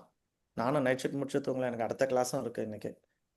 இல்லைன்னா எங்க அக்கா கொன்னே போடுவா. வந்திருக்காளா விஜயலட்சுமி மாதாஜி? வந்திருக்கா. விஜயலட்சுமி மாதாஜி, உங்க திருமுகத்தை காட்டுறது. வந்துட்டேன். என்ன கொடுமை பண்ற இவதான். இது எங்க அக்கா, சின்ன அக்கா. ஸோ இவங்க தான் அந்த சாயந்தரம் சண்டே தோறும் சாயந்தரம் கிளாஸ்க்கு இன்சார்ஜ் அவங்க. ஸோ அதனால அடாத மலையிலும் விடாத அந்த கிளாஸை நடத்தே தீர்வோம் நாங்கள். ஸோ அதனால நான் கொஞ்சம் போய் தூங்குறேன். Night shift Correct. முடிச்சுட்டு வந்தேன், இன்னும் தூங்கல. ஸோ நான் போய் கொஞ்சம் தூங்கிட்டு அப்புறமா அந்த கிளாஸுக்கு போகணும். அதனால அந்த 3வது கேள்வி 4வது கேள்வியை நான் எடுக்கல இன்னைக்கு. ஏன் எல்லா அவதாரமும் சவுத் இந்தியாவில் தான் நடக்கிறது அப்படின்னு சொல்லிட்டு வேண்டாம், சவுத் இந்தியாவில் தான் நடக்குது அப்படின்னு ஒரு கேள்வி கேட்டாங்க. அப்புறமா எடுத்துக்கலாமா? பரவாயில்லையா? Next உங்களுக்கு Q&A போர் Okay, அடிக்கலையா? Prabhu. பிரபு ஜெகத் சாட்சி பிரபு சொன்னீங்க ராமாயணம். ஆமா மாதாஜி, யூடியூப்ல இருக்கு. இன்னொரு தடவை பேர் மட்டும் சொல்லுங்க பிரபு. ஜகத் சாட்சி, ஜகம்னா உலகம், ஜகத் சாட்சி ஜெகத் சாட்சி பிரபு. சரி, பிரபு தேங்க்ஸ். ராமாயணம்னு போட்டீங்கன்னா யூடியூப்ல வருது. சரிங்க பிரபு, தேங்க்யூ ரொம்ப பிரபு. ஈஸியா ரொம்ப சிம்பிளா சொல்லுவாரு. போன வாட்டி நாங்க அயோத்தியா ட்ரிப் போகும்போது அவர் தான் எங்களுக்கு வழிகாட்டியா வந்தாரு. 10-12 நாளும் அவர் தான் கதை சொல்லிட்டு இருந்தார் ராமாயணத்துல இருந்து. அப்படியே கேட்டுக்கிட்டே இருக்கலாம், எவ்வளவு நேரம் ஆனாலும் கேட்கலாம். அவ்வளோ இனிமையா சொல்லுவாரு. அவர் சொன்னாருன்னா அப்படியே ராமர் அப்படியே வருவார். ராமரோட கண் அப்படியே அங்க இருந்து இங்க காது வரைக்கும் இருந்தது, சீதாமோட தலைமுடி இப்படி இருந்தது அப்படின்னு சொல்லி அழகா வர்ணனை பண்ணி சொல்லுவார். ரொம்ப நல்லா இருக்கும். Okay, fine. முக்திநாத் கூட வந்தாரு. ஆமா, நாங்க அவர் முக்திநாத் கூட நான் தான் வரலையே. போனோம். முக்திநாத். எஸ், நீங்க போயிட்டு வந்தீங்க. கரெக்ட், முக்திநாத் வந்தாங்க. Very nice. நீங்களும் டூர் ஏதாவது போடணும்னா சொல்லுங்க, போட்டு அவரை வர சொன்னார்னா வந்து அழகா ராமாயணம் கேட்கலாம். இல்லைன்னா நம்ம எல்லாரும் விஸ்வமாதாஜி வீட்டுக்கு போயிடலாம். ஸ்ரீலங்காக்கு போயிட்டு ராமாயணம் டூர் ஒன்று பாக்கி இருக்காங்க இல்லையா? அசோகவனம் அது இதெல்லாம் பார்க்கலாம். நம்ம எல்லாரும் போயிட்டு விஸ்வமாதாஜி வீட்டில் போயிட்டு சாப்பிட்டு எடுத்து அங்கிருந்து நம்ம ராமரோட இதெல்லாம் போயிட்டு ஜெகத்சாட்சி பிரபுவோட ராமாயணத்தை கேட்டுக்கிட்டு போகலாம். பாப்போம், கிருஷ்ணர் என்ன வச்சிருக்காங்க தெரியல. சும்மா நேர்ல ஒரு பிரபு நம்மளா போலாம் பிரபு. போலாம் இல்லையா? அவங்க நம்ம கூட அவங்க தொல்லை கொடுக்க வேண்டாம் பாவம். ஐயோ இல்ல மாதாஜி, மாதாஜி, இல்ல மாதாஜி, மாதாஜி. சுகுணா மாதாஜி, இது ரொம்ப ரொம்ப தப்பான ஒரு விஷயம். அது தொல்லை கிடையாது, ஞாபகம் வச்சுக்கோங்க. பாகவதத்துல ஒரு ஸ்லோகம் வருது, பக்த பாத தூளி ரஜோ அபிஷேகம் வினா மோக்ஷத்வாரம் அபாவிருத்தம் அப்படின்னு சொல்லிட்டு, பக்தரோட பாத தூளியில நம்ம உடம்புல வந்து அபிஷேகம் பண்ணணுமா. அது ஆகலன்னா மோட்சத்தோட துவாரம் அப்படின்னா கதவு வந்து திறக்காதான். அப்படின்னா என்ன அர்த்தம்? நம்ம வீட்டுக்கு பக்தர்கள்லாம் வர வைக்கணும், அவங்களுக்கு சாப்பாடுலாம் போடணும். அப்போ அவங்களுக்கு நம்ம நமஸ்காரம் பண்ணும்போது அவங்க பாதத்தோட தூசி நம்ம மேல படும் இல்லையா? நான் நிறைய வாட்டி அவங்க பண்ணியிருக்கேன். வீட்டுக்கு போனாலும் ஒண்ணு சொல்லிட்டு போங்க, அவங்களுக்கு கஷ்டம் கொடுக்க வேண்டாம், இங்கேயே சாப்பிட்டுட்டு போங்க, அவங்களுக்கு எதுவும் அங்க போய் இது பண்ண வேண்டாம். இப்படியே தான் மாதாஜி, எல்லாருமே சுகுணா மாதாஜி, உங்களை மாதிரி ஒரு பக்தருக்கு அவங்க சாப்பாடு போடுறதுனால அவங்களோட மோட்சத்துக்கு போறக்கூடிய வேகம் வந்து இன்னும் வண்டி ஸ்பீடா போகுது. ஹரே கிருஷ்ணா பிரபு. சொல்லுங்க. பேசிக்கலி எனக்கு சமைக்கிறது ரொம்ப பிடிக்கும் பிரபு. நான் சமைச்சு எல்லாரும் சாப்பிடுறது அப்படின்றது அது வர எனக்கு மாதாஜி, ரொம்ப பிடிச்ச விஷயம் ராதா பிரபு. ரமணா ஒரு ஆசீர்வாதம், பிரபுபாதோட கிருபை இருந்ததுன்னா கண்டிப்பா நம்ம எல்லாம் நேர்ல சந்திப்போம். உங்க அதனால கையால அது சாப்பிடுறோம் நான் மாதாஜி. எப்பயும் பிரபு கஷ்டமா எனக்குமே நினைக்க ரொம்ப மாட்டேன் பிடிக்கும். பிரபு. வீட்டுல யாருனாச்சும் வந்தாங்கன்னா அவ்வளவு சந்தோஷமா இருக்கும். நிறைய பேர் வந்தாங்கன்னு நல்லா சமைக்கலாம், அதை பத்தியே யோசிச்சுட்டு எங்க இருக்கீங்க என்ன மாதாஜி? பண்ணலாம், நீங்க என்ன பண்ணலாம். எங்க ராம இருக்கீங்க? பிரேமானந்தே ஹரி ஹரி கல்பதர்பியாச கிருபா சிந்துவேவ சபதிதானம் பாவனிப வைஷ்ணவேபியோ நமோ நமः. ஆனந்த கோடி வைஷ்ணவ தி கி ஜெய், ஸ்ரீல பிரபுபாத் கி ஜெய், ஸ்ரீல குருமராஜ் கி ஜெய்.